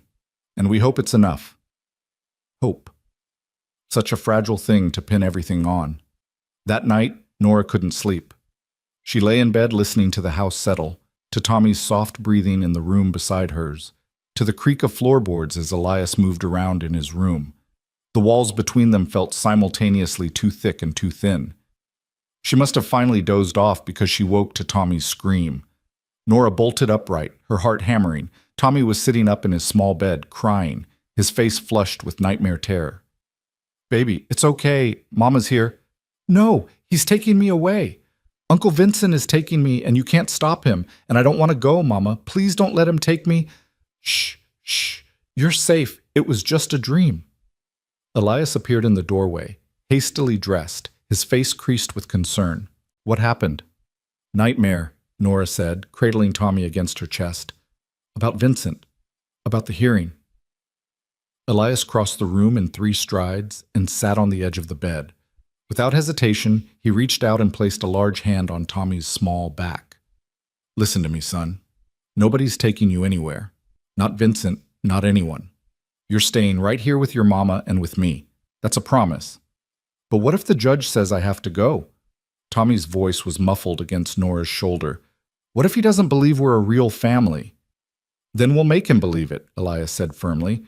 "Because we are a real family. Maybe not the way most families start, but real all the same. You understand?" Tommy pulled back enough to look at Elias with red-rimmed eyes. "You really mean that? I'm really your son?" Something in Elias's expression cracked open. Nora watched, her breath caught, as this guarded man finally let down the last of his walls.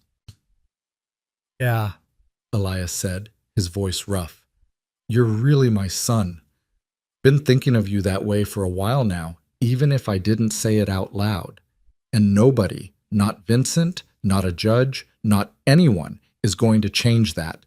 You're mine, and your mama's. Forever." "Forever, and then some?" Tommy asked, using a phrase he'd picked up from one of the ranch hands. "Forever, and then some," Elias confirmed. Tommy launched himself at Elias, wrapping small arms around his neck with the fierce grip only a frightened child can manage. Elias caught him, held him, and over Tommy's head, his eyes met Nora's. In that look, Nora saw everything they'd been dancing around for weeks. Not just care or affection or practical partnership. Love. Real, deep, impossible to deny love. For Tommy, certainly, but also, she dared to hope, for her. "Thank you," she mouthed silently. Elias nodded, his arms still wrapped around the boy who'd somehow become his son.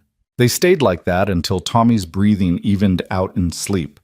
Elias carried him back to his small bed, tucking the covers around him with surprising gentleness. Then he and Nora stood together in the doorway, watching their son sleep. "He's terrified," Nora whispered. "He understands more than I thought." "Kids always do. But he'll be okay. We'll make sure of it." "How can you be so certain?" Elias looked at her, and in the dim lamplight, his expression was open in a way it had never been before. "Because I'm not losing another child. I couldn't save Sarah's babies, but I can save yours, ours. And I will, whatever it takes." "Elias, I know what I said, about this being practical, about not expecting anything beyond an arrangement. I meant it when I said it, but—" He stopped, struggling with words he clearly wasn't used to saying. "But somewhere along the way, you stopped being just a solution to a problem. You became someone I want to protect, someone I care about. Hell, Nora, you became someone I need, both of you. This family we've made, it's real to me, more real than anything's been in 5 years." Tears spilled down Nora's cheeks. "It's real to me too. I didn't want to admit it because I was afraid of caring again, afraid of losing again. But I can't pretend anymore. You're not just my husband on paper, Elias. You're—" She didn't get to finish because Elias kissed her. Not like the chaste brush at their wedding, but real and deep and full of all the things neither of them had been brave enough to say. Nora's hands came up to grip his shoulders, and she kissed him back with equal fervor, 5 years of grief and loneliness and fear dissolving into this moment of connection. When they finally pulled apart, both were breathing hard. "Well," Nora managed, "that was, yeah." "Does this mean—" "It means I love you," Elias said bluntly. "Don't know when it happened, but I do. Love you and Tommy both. And if that changes things between us, if that makes you uncomfortable, it doesn't." Nora's smile was tremulous but real. "Because I love you too. I think I have for a while now. I was just too scared to admit it." Elias pulled her close, tucking her head under his chin, and for the first time since James died, Nora felt truly safe. Not just physically protected, but emotionally anchored, like she'd finally found the place she was meant to be. "We'll win this case," Elias murmured into her hair. "We'll prove to that judge that we're a real family, and Vincent will lose, and Tommy will stay right here where he belongs. I promise you that." "Don't make promises you can't keep." "I keep my promises, Nora, always have. And I'm promising you this. I will not let anyone take our son." "Our son?" The words settled into Nora's heart like a benediction. They stood there in the hallway, holding each other, until the lamp burned low and the prairie night deepened around them. Then they parted reluctantly, each retreating to their separate rooms, but something fundamental had changed. They weren't pretending anymore. They weren't performing for lawyers or judges or gossiping townsfolk. They were a family. Real and messy and complicated, yes, but real. And in 2 days, they'd have to prove it to a court of law. The morning of the hearing dawned cold and bright. Frost covered the prairie grass, and the air had the sharp clarity that comes with autumn turning toward winter. Nora dressed in her best, the gray dress she'd worn for the wedding, carefully pressed and mended. Elias wore his suit, and Tommy was buttoned into his good clothes, his hair combed flat despite his protests. They looked, Nora thought, like a proper family heading to church. She prayed they'd still be a family when the day was done. The courthouse in Guthrie was an imposing 2-story brick building that seemed designed to intimidate. The courtroom itself was all dark wood and hard benches, with a raised platform for the judge and witness stand to one side. Vincent was already there with his lawyer, Mr. Thornton, both looking confident and well-dressed. Vincent's smile when he saw them was pure calculation. "Nora, Elias, and little Thomas, don't you all look cozy?" "Save it for the judge," Margaret said sharply, steering them to their table. Judge Harriman entered precisely at 9 o'clock, a severe-looking man in his 60s with steel-gray hair and eyes that missed nothing. He took his seat, arranged his papers, and called the court to order. "This is a custody hearing regarding Thomas Gray, also known as Thomas Ward," he began. "Mr. Vincent Gray is petitioning for custody, claiming the current living arrangement is not in the child's best interest. Mrs. Nora Ward and Mr. Elias Ward are opposing the petition. Mr. Thornton, you may begin." Vincent's lawyer stood, and Nora's heart sank. He was good. Smooth and persuasive, he painted a picture of Vincent as the concerned uncle, the responsible family member trying to rescue a child from an inappropriate situation. "Your Honor, the facts are simple. Mrs. Ward, then Mrs. Gray, arrived at Mr. Ward's ranch destitute and homeless. She lived there, unmarried, for several weeks before a sudden wedding took place, conveniently just before my client filed his custody petition. This hasty marriage is clearly a strategic move designed to block Mr. Gray's legitimate claim to his nephew. He called his first witness, Mrs. Crowley from town, who testified with relish about the scandal of Nora living at the ranch unmarried, how the whole town had talked about it, how the marriage had seemed suspicious. "It all happened so fast," Mrs. Crowley said primly. "One moment she's a widow woman living in sin, next moment she's married. Very convenient, if you ask me." Margaret cross-examined but couldn't shake the woman's testimony. The damage was done. Vincent himself took the stand next, all false sincerity and concern. "I love my brother James very much," he said smoothly. "When he died, I wanted to help Nora and Thomas, but she disappeared before I could. I've been searching for them for months. When I finally found them, I was horrified to discover my nephew living on a remote ranch with people he barely knew. I only want what's best for Thomas, a stable home, proper education, family who truly care about him." "And you believe you can provide that?" Thornton asked. "Absolutely. I have a successful business, a comfortable home in Tulsa, connections that can ensure Thomas has every advantage. Compare that to a struggling ranch and a mother who was literally homeless weeks ago. Margaret's objection was sustained, but again, the words had landed. Then it was their turn. Margaret called Elias first. He took the stand stiffly, clearly uncomfortable, but his testimony was powerful in its honesty. Mrs. Gray, Mrs. Ward now, came to my ranch in desperate circumstances, he said. Her boy was sick, she was exhausted, and I helped them because it was the right thing to do. She worked for wages, same as any hand. The marriage came later, yes, but not because of Vincent Gray's threats. It came because... He paused, then looked directly at the judge. Because I fell in love with her, and with her son. They became my family. That's the truth of it. But the timing, Mr. Ward, Thornton pressed on cross-examination. You married Mrs. Gray just days before Mr. Gray filed his petition. Quite a coincidence. Not a coincidence, a necessity. Elias's voice was hard. Vincent Gray showed up making threats, claiming he'd take Tommy. I married Nora to protect her, yes, but also because I wanted to. Because by then I couldn't imagine them leaving. Because they'd become my family in the ways that matter. Thornton tried to rattle him, to make him admit the marriage was fraudulent, but Elias held firm. When he stepped down, Nora saw the judge making notes, his expression thoughtful. Nora testified next, her voice shaking at first but growing stronger as she told their story. The desperation that led her to Elias's ranch, his kindness, the way Tommy had blossomed under his care. My son was dying when we arrived, she said, looking directly at the judge. Mr. Ward saved his life. Then he gave us a home, gave Tommy a father, gave me a chance to be more than just a woman struggling to survive. Yes, we married quickly, but I've loved more slowly, and that didn't guarantee happiness either. Sometimes love comes fast, Your Honor. That doesn't make it less real. And if I return custody to Mr. Gray? The judge asked. What then? Then my son loses the first stability he's known in months. He loses a father who actually cares about him, not just about an inheritance. He loses his home, and I lose everything that matters. Nora's voice broke. Please, Your Honor, please don't take my son. Thornton's cross-examination was brutal, trying to paint her as an opportunist who'd seduced Elias for financial security. But Margaret's objections kept the worst of it out, and Nora held her ground. The ranch hands testified, Hank, Charlie, Pete, all speaking to Elias's character and the genuine nature of the family they'd witnessed forming. Miss Maybell testified about the wedding, her conviction that it was real bringing tears to her eyes. Finally, the judge called for a recess. I need time to review the evidence and testimony. We'll reconvene in 1 hour for my decision. That hour was the longest of Nora's life.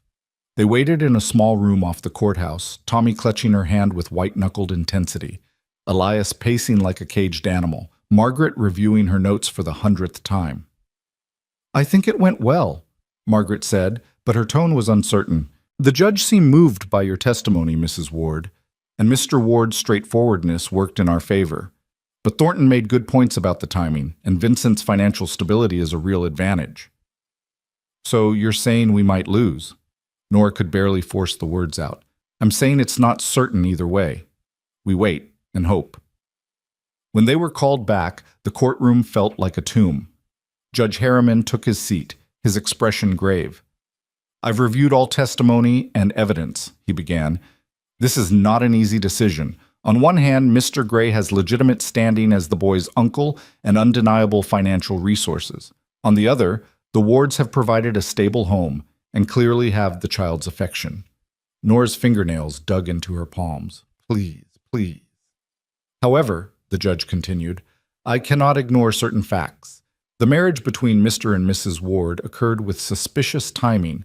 The living arrangement prior to marriage was inappropriate. And while I believe the current situation is loving, I question whether it provides the long-term stability this child needs. No, oh God, no. Therefore, wait, a voice called from the back of the courtroom. Everyone turned.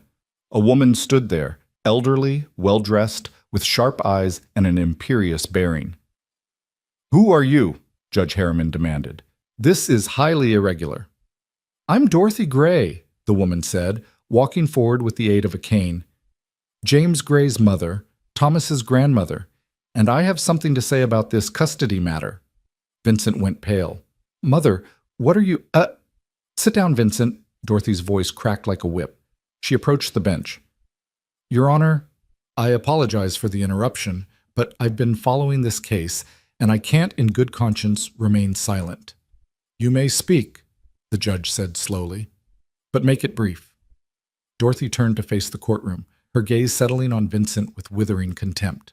My son Vincent is not petitioning for custody out of love or family duty. He's doing it for money. James left a trust for Thomas, $50,000, to be managed by the boy's guardian until he comes of age. Vincent has gambling debts totaling nearly that amount. He plans to use Thomas's inheritance to pay them off.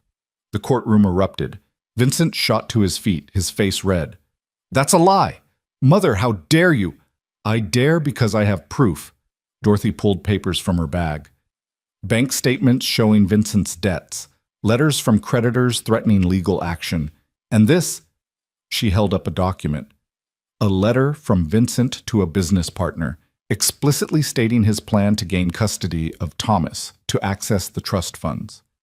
Judge Harriman took the papers, his expression darkening as he read. Mr. Gray, he said coldly, is this true? Vincent's mouth opened and closed. His lawyer whispered urgently in his ear. Finally, he sat down, defeated. I care about my nephew, he tried weakly. The money is secondary. The money is primary, Dorothy corrected.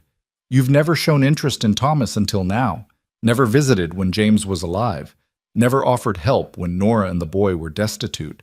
You're using my grandson, Vincent, using him like you've used everyone in your life, and I won't allow it. She turned to Nora, and her expression softened. James loved you, my dear, loved you and your boy with everything in him. I didn't approve of your marriage initially. I was a foolish old woman who thought class and money mattered more than character. But I was wrong. You made my son happy, and you've been a good mother to Thomas. I'm sorry I wasn't there for you after James died. I'm here now. Nora couldn't speak past the lump in her throat. She managed a nod, tears streaming down her face. Judge Harriman set down the papers. Mr. Gray, in light of this evidence, your petition for custody is denied. Furthermore, I'm ordering you to have no contact with Thomas Ward unless the child's parents explicitly allow it. If you violate this order, you'll face contempt charges. Am I clear? Yes, Your Honor, Vincent said, his voice hollow with defeat. The judge turned to Nora and Elias. Mr. and Mrs. Ward, while the circumstances of your marriage were unusual, I've seen enough today to convince me that you're acting in Thomas's best interest. The child will remain in your custody. This case is closed. The gavel came down with a crack that echoed like thunder. For a moment, nobody moved. Then Tommy launched himself at Nora, and she caught him, sobbing with relief and joy. Elias's arms came around both of them, his own eyes suspiciously bright. We won, Nora whispered. We actually won. Told you, Elias said roughly. Forever, and then some, remember? Dorothy approached, leaning on her cane. May I meet my grandson properly? Nora nodded, unable to speak. Tommy looked up at the elderly woman with curious eyes. Are you my grandma? He asked. I am. If you'll have me. Dorothy's voice was gentle. I know I wasn't there before, but I'd very much like to be part of your life now, if your parents agree. Tommy looked at Nora, who nodded through her tears. Then he threw his arms around Dorothy with the same enthusiasm he showed everything. I always wanted a grandma, he said simply. Vincent left the courthouse without a word, his lawyer hurrying after him. Margaret accepted congratulations from well-wishers, and in the center of it all, Nora stood with Elias, Tommy, and Dorothy, an unlikely family forged in crisis and cemented in love. Thank you, Nora said to Dorothy, for coming, for speaking up, for being braver than I could have asked. I should have been braver sooner, Dorothy replied. Should have stood by you after James died. I'm sorry for that, Nora. Truly. You're here now. That's what matters. As they prepared to leave, Miss Maybelle appeared with several other women from town. Not the gossipy ones who'd shunned them, but quieter folks who'd watched and waited to see how things turned out. Mrs. Ward, Miss Maybelle said, We just wanted to say we're glad things worked out. You and Mr. Ward, you've got a good thing there. Don't let small minds tell you different." The words, simple as they were, meant everything. Nora thanked her, and Elias actually smiled, small but genuine. The ride back to the ranch was peaceful, Tommy chattering excitedly about having a grandma who promised to visit soon. Nora and Elias sat close on the wagon seat, his hand covering hers on the bench between them. "You were right," Nora said softly, "about keeping your promises. Told you, I always keep them. Then I need you to promise me something else." Elias glanced at her. "What's that?" "Promise me we'll make this real. Not just on paper, but in every way. That we'll build a life together, you and me and Tommy. A real family, not just for show, but for us." Elias brought the wagon to a stop right there in the middle of the empty Prairie road. He turned to face her, his expression open and vulnerable in a way she'd once thought impossible. "Nora Ward, I promise you a real marriage, a real family, a real life together. For as long as we both live. That good enough?" "More than good enough." She leaned in and kissed him, slow and sweet and full of promise. When they finally pulled apart, Tommy was making exaggerated gagging sounds from the back of the wagon. "Grown-ups are so gross," he declared, though he was grinning. "You'll understand when you're older," Elias said, the corners of his mouth twitching. "That's what everyone always says." They started moving again, the ranch appearing in the distance as the sun angled toward afternoon. Home. It had become home without Nora quite realizing when. This land, this house, this man beside her, all of it had woven itself into her heart until she couldn't imagine being anywhere else. "Thank you," she said quietly. "For what?" "For finding us, for saving us, for loving us." Elias's hand tightened on hers.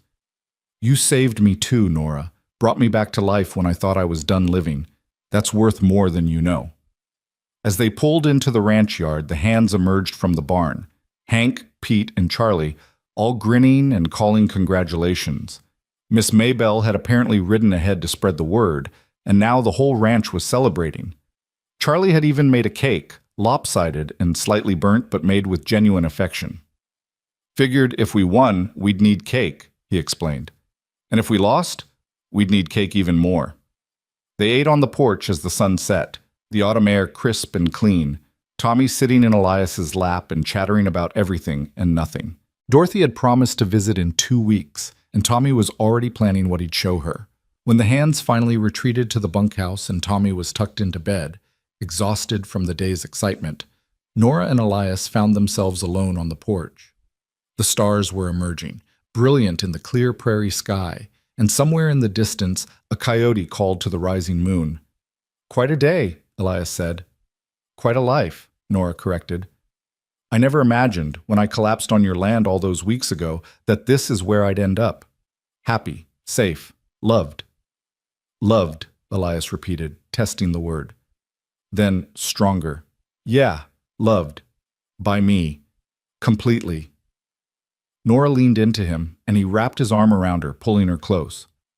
"I don't think you're broken," he'd said, weeks ago, in the immediate aftermath of Vincent's threat. The words had seemed out of nowhere then, but now Nora understood. He'd been speaking to himself as much as to her. Two broken people, finding each other, discovering that broken pieces could still fit together to make something whole. "Tomorrow," Elias said quietly, "I'd like to move my things into your room, if that's all right with you." Nora's heart skipped. "Are you sure? I know we said this was just for show." "It's not for show anymore. It's real. We're real. And I want to be your husband in every sense. If you want that too." "I do," Nora whispered. "I want all of it. All of you." "Then that's what you'll have. Starting tomorrow, we're not just husband and wife on paper. We're husband and wife in truth, a real marriage, a real family, everything we both lost and found again."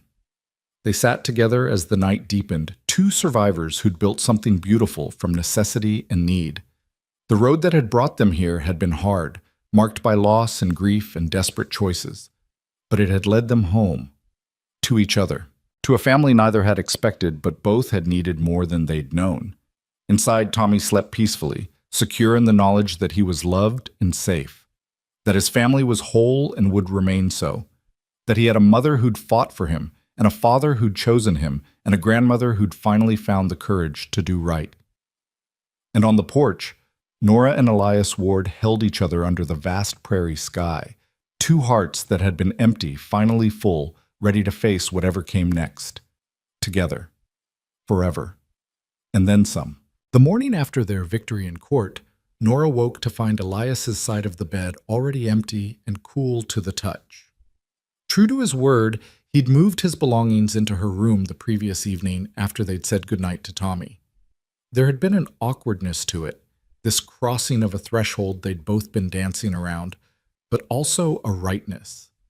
When they'd finally lain down together in the darkness, Elias had pulled her close, and Nora had fallen asleep with her head on his chest, listening to the steady rhythm of his heartbeat.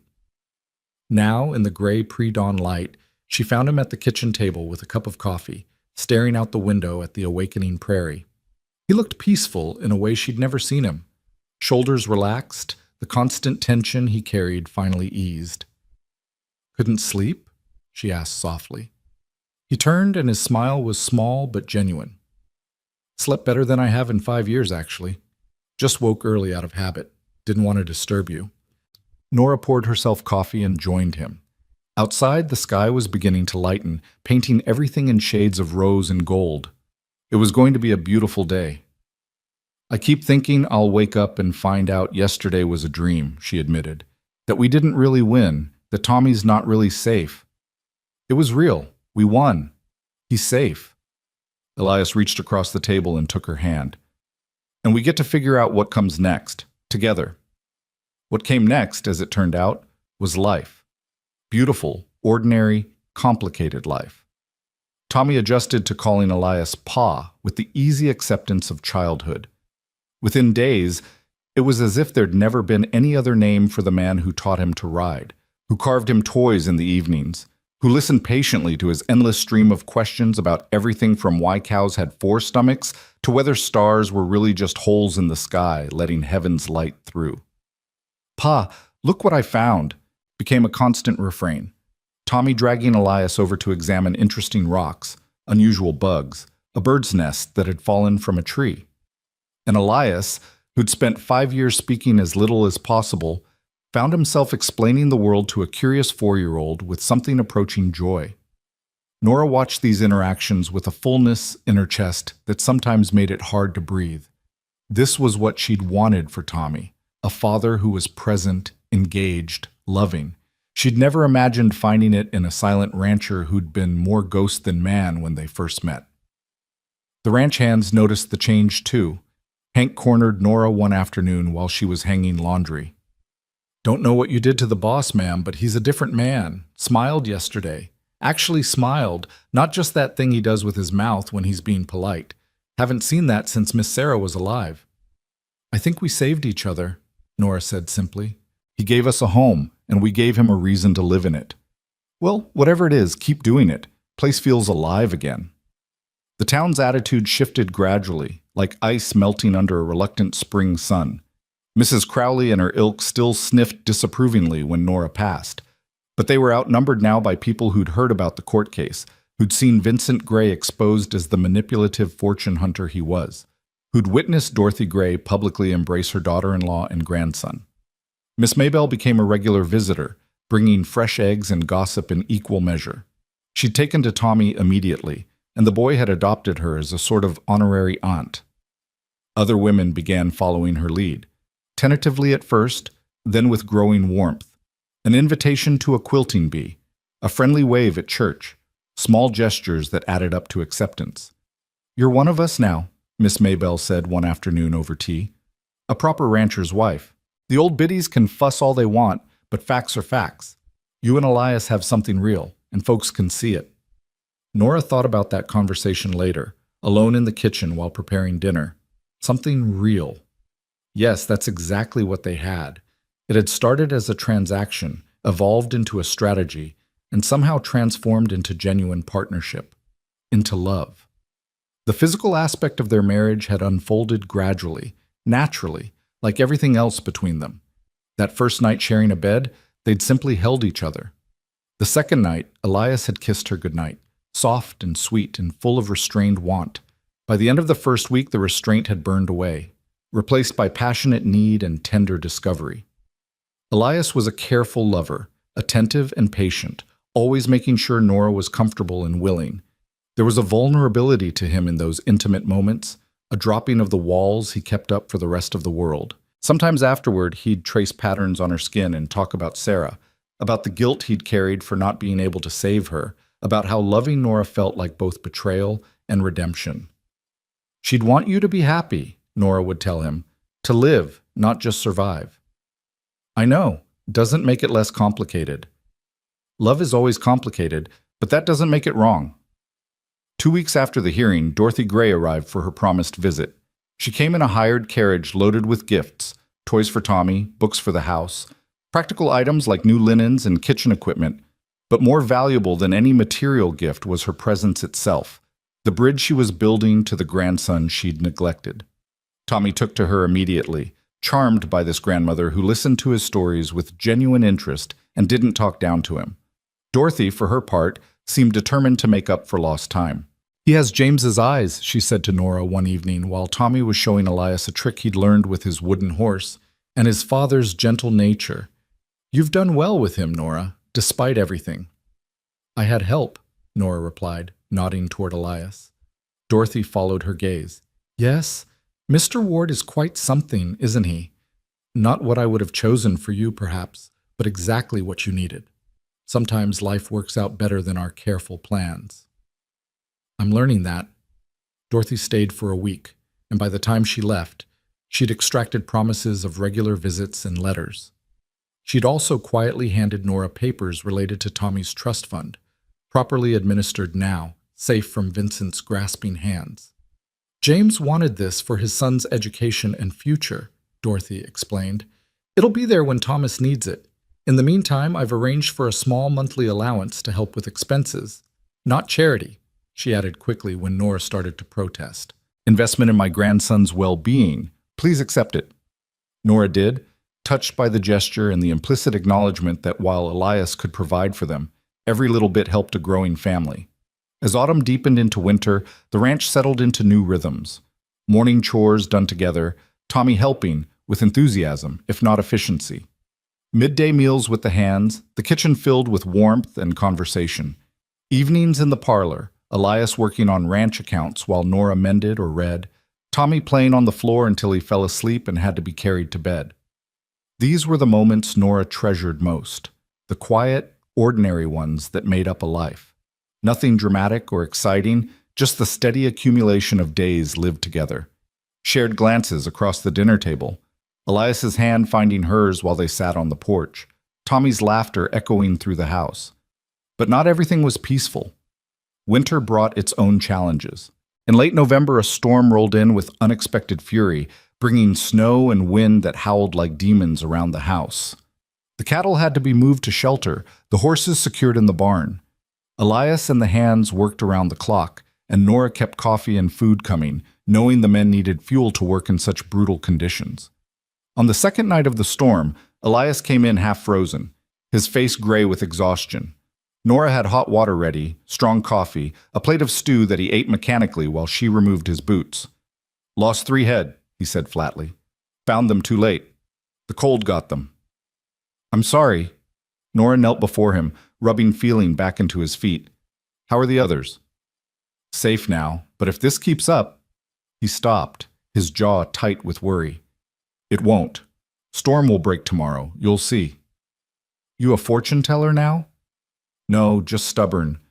And I refuse to believe we survived everything we did just to lose the ranch to weather." That got a ghost of a smile from him. "Your stubbornness might be my favorite thing about you." "Just one of many excellent qualities," Nora replied, standing to kiss his forehead. "Now finish eating and get some sleep. You're no good to anyone exhausted." The storm did break the next day, and the damage, while real, was manageable. 3 cattle lost was painful, but not devastating. The rest of the herd had survived, and as the sun emerged to glitter on snow-covered prairie, Elias allowed himself to breathe again. "We'll rebuild what we lost come spring." he told the hands, "and we'll be smarter next time. Build better shelters, plan better. We learn and adapt. That's how we survive." It was a philosophy that applied to more than just ranching, Nora thought. They'd all been learning and adapting, taking the broken pieces of their pasts and building something new. Christmas came quietly. Dorothy sent gifts by post, and Miss Maybelle organized a small gathering at the ranch with neighboring families. It was Nora's first real Christmas in years.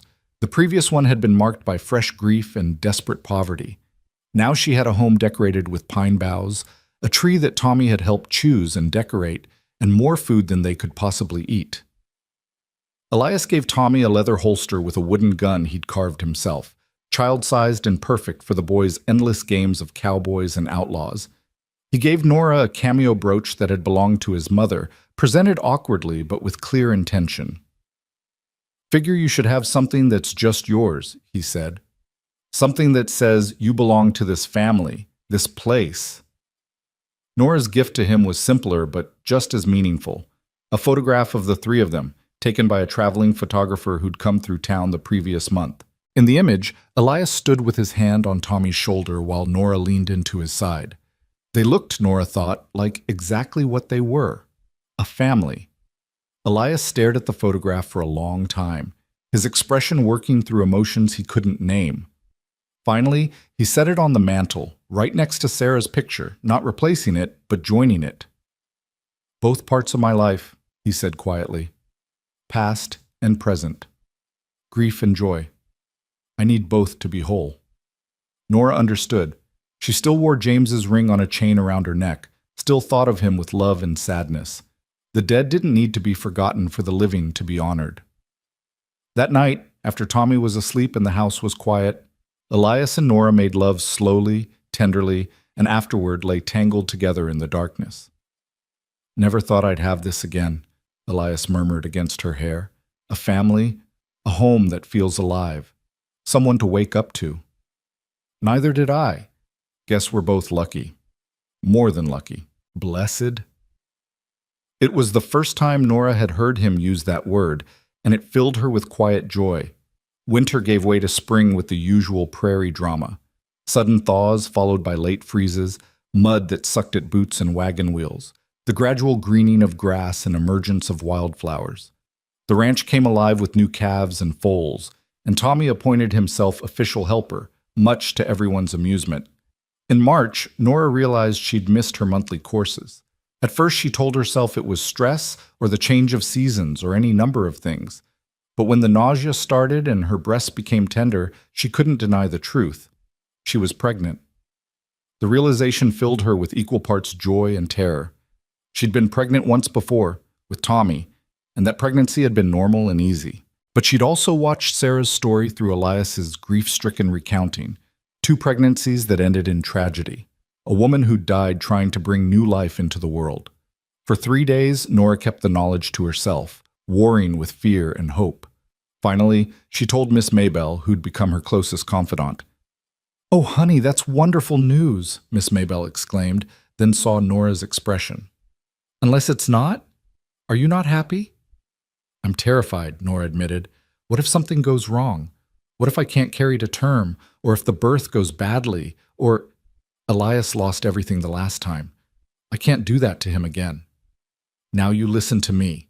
Miss Maybelle took Nora's hands firmly. "You're not Sarah. Every pregnancy is different, and modern medicine has come a long way. We'll get you to a proper doctor, make sure everything's monitored. But you can't live in fear of what might happen. You'll drive yourself mad." "I know. I need to tell Elias, and I don't know how. How do I tell him I'm carrying his child when the last time—" "You tell him straight. Give him credit for being strong enough to handle it. That man has been through hell and come out the other side. He can handle joy too, even if it comes with fear attached." So that evening, after Tommy was in bed and Elias was going over the ranch books, Nora approached him with her heart in her throat. "Elias, I need to tell you something." He looked up, immediately alert to the seriousness in her tone. "What's wrong?" "Nothing's wrong. At least, I hope it's not wrong. She took a breath. "I'm pregnant. About 2 months along, I think." The color drained from Elias's face. For a long moment he just stared at her, and Nora's heart sank. This was what she'd feared, that the news would bring back all his trauma, all his loss. Then he stood, crossed to her, and pulled her into his arms with desperate intensity. "You're pregnant," he repeated, his voice muffled against her hair. "We're going to have a baby." "Yes. Are you... Is this okay? I know after what happened with Sarah." "Don't!" Elias pulled back enough to cup her face in his hands. "Don't compare this to that. This is different. You're different. We're different. And yes, I'm scared half to death, but I'm also..." His voice cracked. "I'm happy, Nora. Terrified and happy, and I can't believe we get this chance." Relief flooded through her. "I was so afraid you'd..." "I won't lie and say I'm not worried. The memories are there, and they're hard. But this baby, our baby, deserves better than a father paralyzed by fear, so we'll be careful, we'll get good medical care, and we'll hope. That's all we can do." "Hope," Nora repeated. "I can do that." They told Tommy a few days later, and his reaction was pure, uncomplicated joy. "A baby? A real baby? That I can play with?" "Eventually," Nora said, laughing. "Babies are very small at first. They mostly just eat and sleep." "That's boring. When will it be fun?" "In a few years." Tommy considered this. "Okay, but it better be a good baby, not a crying one." "All babies cry, son," Elias said, his hand resting protectively on Nora's still flat stomach. "It's how they talk." "Then I'll teach it to talk right. With words." As spring progressed into summer, Nora's pregnancy became visible. Her body changed, swelling with new life, and Elias was almost comically protective. He wouldn't let her lift anything heavy, insisted she rest more than she wanted, and watched her constantly for any sign of distress. "I'm pregnant, not made of glass," Nora finally said after he'd forbidden her from hanging laundry. "Women work right up until they give birth." "Not my wife, they don't." Elias Ward, "If you wrap me in cotton wool, I'll go mad. I need to feel useful." They compromised. Nora could do lighter tasks, but nothing that required lifting or strenuous effort. It chafed, but she understood his fear. And honestly, as her belly grew larger and her energy waned, she appreciated not having to do everything she'd done before. Dorothy visited twice during the pregnancy, fussing over Nora and making lists of everything the baby would need. She'd arranged for a proper doctor from Guthrie to attend the birth, paying his fee without being asked. "My grandchild will have the best care available," she said firmly. "I've already lost too much. I won't risk losing more." The baby arrived on October evening, just as the prairie was settling into autumn's golden light. Nora's labor started mid-afternoon with a low backache that gradually intensified into contractions. By evening, they were regular and strong, and Miss Maybelle, who'd attended dozens of births, sent Hank racing to fetch the doctor. Elias was a wreck. He paced outside the bedroom, his face gray with barely controlled panic. While inside, Nora labored with Miss Maybelle's steady encouragement. "You're doing fine, honey. Just breathe through it. That's right. The doctor will be here soon." But the baby had other ideas. The doctor arrived just in time to catch a squalling, red-faced infant who entered the world angry and loud. A good sign, Miss Maybelle said. Strong lungs meant strong life. "It's a girl," the doctor announced, cleaning the baby and wrapping her in soft cloth. "Small but healthy. Congratulations, Mrs. Ward." Nora, exhausted and euphoric, held her daughter for the first time and wept. She was perfect, tiny and wrinkled and absolutely perfect. Dark hair like Elias, nose like Nora, and her father's dark eyes already alert and curious about this strange new world. "Elias," Miss Maybelle called to the door, "you can come in now." He entered slowly, his face a mask of fear and hope. When he saw Nora sitting up, holding the baby, alive and well and smiling, something in him broke open. He crossed the room in 3 strides and knelt beside the bed. "Nora, are you..." "We're both fine. Perfect. Come meet your daughter." Elias looked at the tiny bundle in Nora's arms with wonder and terror. "She's so small." "She'll grow. Here." Nora carefully transferred the baby to Elias's arms, showing him how to support her head. "Say hello to your pa, little one." The baby yawned, unconcerned with the momentous occasion, and made a small mewling sound. Elias stared down at her, and tears began sliding down his weathered face. "She's really here, really alive. Really ours. Really ours, Nora confirmed. What should we name her? They'd discussed names but never settled on one, waiting to see what felt right once the baby arrived. Now, holding his daughter, Elias said quietly, Hope. I want to name her Hope. Hope, Nora repeated, testing it. Hope Ward. It's perfect. Hope Sarah Ward, Elias added, for what she represents and what came before. If that's all right with you. It's more than all right. It's beautiful. Tommy was allowed in next, creeping forward cautiously to peer at his new sister. She's really small, he observed, and kind of red. She'll get bigger and less red, Elias assured him. But she's your sister, Tommy. That means you have to help protect her and teach her things. Think you can do that? Tommy straightened, taking the responsibility seriously. I can do that. I'll be the best big brother ever. I know you will, son. The first weeks with Hope were exhausting and wonderful in equal measure. She woke every few hours to nurse, cried with impressive volume, and required constant attention. But she was also perfect. The soft weight of her in Nora's arms, the milky smell of her breath, the way she'd grasp Nora's finger with her tiny hand and hold on with surprising strength. Elias was besotted. When Nora was too exhausted to function, he'd walk the floors with Hope, murmuring to her about the ranch, about horses and cattle, about the prairie stars. Tommy helped in his 4-year-old way, fetching diapers and singing to his sister when she fussed. They were, Nora thought during one particularly sleepless night, a real family in every sense, messy and complicated and bound together by love that had grown from the most unlikely circumstances. Winter came again, their second on the ranch, but this time they were prepared. Better shelters for the cattle, more supplies laid in, systems in place. The storm that hit in January was fierce, but they weathered it with minimal losses. Spring brought Hope's first birthday, a small celebration with cake and presents, and Tommy insisting his sister needed a wooden horse like his, even though she was far too young to play with it yet. Elias carved one anyway, setting it aside for when she was older. Summer saw Tommy turn 5 and start learning to read from books Dorothy sent. He was bright and curious, soaking up knowledge like prairie soil soaking up rain. Elias taught him about the ranch, showing him how to care for animals, how to read weather signs, how to be responsible. He'll make a good rancher someday, Elias told Nora one evening while they watched Tommy carefully brush one of the gentler horses. If that's what he wants, and if it's not, then he'll be good at whatever he chooses. We'll make sure he has options, education, opportunities. He won't be limited by circumstance like we were. We turned out all right. We survived. I want more than survival for our kids. I want them to thrive. Our kids.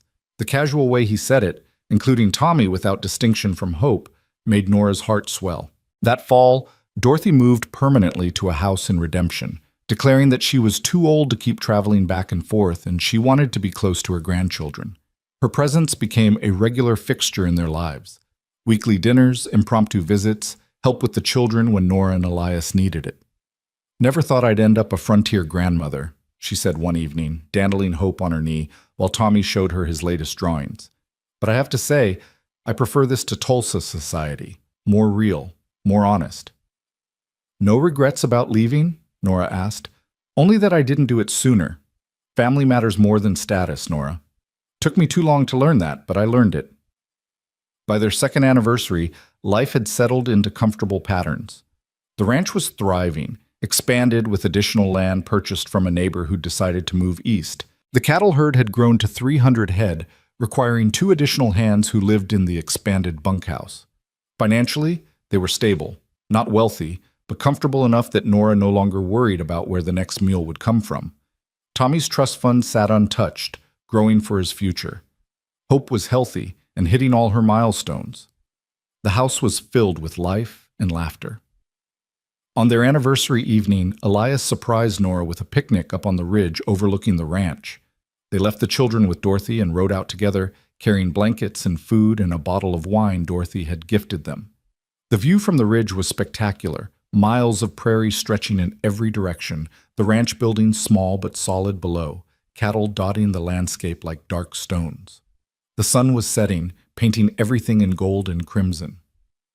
I used to come up here after Sarah died, Elias said as they spread the blanket. Sit and think about whether any of it was worth it. The ranch, the work, the endless days. Couldn't see the point anymore. And now? Now I see everything. The life we've built, the family we're raising, the future instead of just the past. He pulled her close. You gave me that, Nora. You and the kids. You gave me reasons to keep going. You gave us reasons too. Safety, home, love we didn't dare hope for. They ate and watched the stars emerge, talking about everything and nothing. Plans for the ranch, concerns about the children, memories of how they'd met. I still can't believe you opened your barn to us, Nora said. A desperate woman and her sick child. You could have sent us away. Couldn't have lived with myself if I had. And I'm selfish enough to be glad I didn't. Can't imagine life without you now. Any of you. Good, because you're stuck with us. Forever and then some, remember? Forever and then some, Elias agreed, kissing her softly. As full darkness fell and they prepared to head back, Nora looked out over the ranch one more time. Somewhere down there their children slept safely. Their home stood solid against the prairie wind. Their life, built from desperation and determination and unexpected love, continued its steady rhythm. She thought of that first day, stumbling onto Elias's land with death breathing down her neck and nowhere else to turn. She'd been looking for temporary shelter, a brief respite before moving on to wherever the road led next. Instead, she'd found forever. Not the neat fairy tale forever of storybooks, but the messy, real forever of actual life, complete with hard work and difficult moments and fears that never quite went away, but also with joy and love and the daily miracle of waking up safe and wanted. Ready to go home? Elias asked, holding out his hand. Nora took it, letting him pull her to her feet. Always. They rode back through the darkness, guided by starlight and the lamp Miss Maybelle had left burning in the window. As they approached, they could see Dorothy through the window, rocking Hope, while Tommy sat at her feet, playing with his wooden horses. Home. Family. Everything Nora had lost and found again in the most unexpected way. Thank you, she said to Elias as they dismounted. For what? For being brave enough to open your door, for caring enough to let us stay, for loving us enough to make us yours. Nora Ward, I'm the one who should be thanking you. You brought light back into a house that had been dark for too long. You and Tommy and Hope, you're my second chance, my redemption. Then we saved each other, Nora said simply, and we'll keep saving each other every day for as long as we live. They walked into the house together, greeted by Tommy's excited chatter about the baby saying a new sound and Dorothy's amused commentary. Hope reached for Elias with chubby arms, and he scooped her up, pressing a kiss to her dark curls. Tommy attached himself to Nora's skirts, showing her a picture he'd drawn of their family, stick figures holding hands in front of a house with a barn. This is us, he explained unnecessarily, all together, forever. Forever and then some, Nora agreed, meeting Elias's eyes over the children's heads. In that moment, with her family gathered around her and lamplight warming the kitchen of their prairie home, Nora understood that this was what redemption looked like. Not dramatic or perfect, but real and earned. Built one day at a time by people who refused to let their broken past define their futures. The prairie wind sang its endless song outside, carrying away the old sorrows and bringing in new possibilities. And inside, the Ward family, forged in desperation, cemented in determination, perfected in love, settled in for another peaceful evening. Tomorrow would bring its own challenges. The ranch would need tending, the children would need raising, life would continue its complicated dance, but they'd face it together, this unlikely family bound not by blood alone, but by choice and commitment and love fierce enough to overcome anything. Some stories begin with once upon a time. This one began with a woman at the end of her rope and a man at the end of his hope. And it ended, or rather continued, with both of them finding exactly what they needed in the last place they expected to look, in each other. Forever, and then some. The end.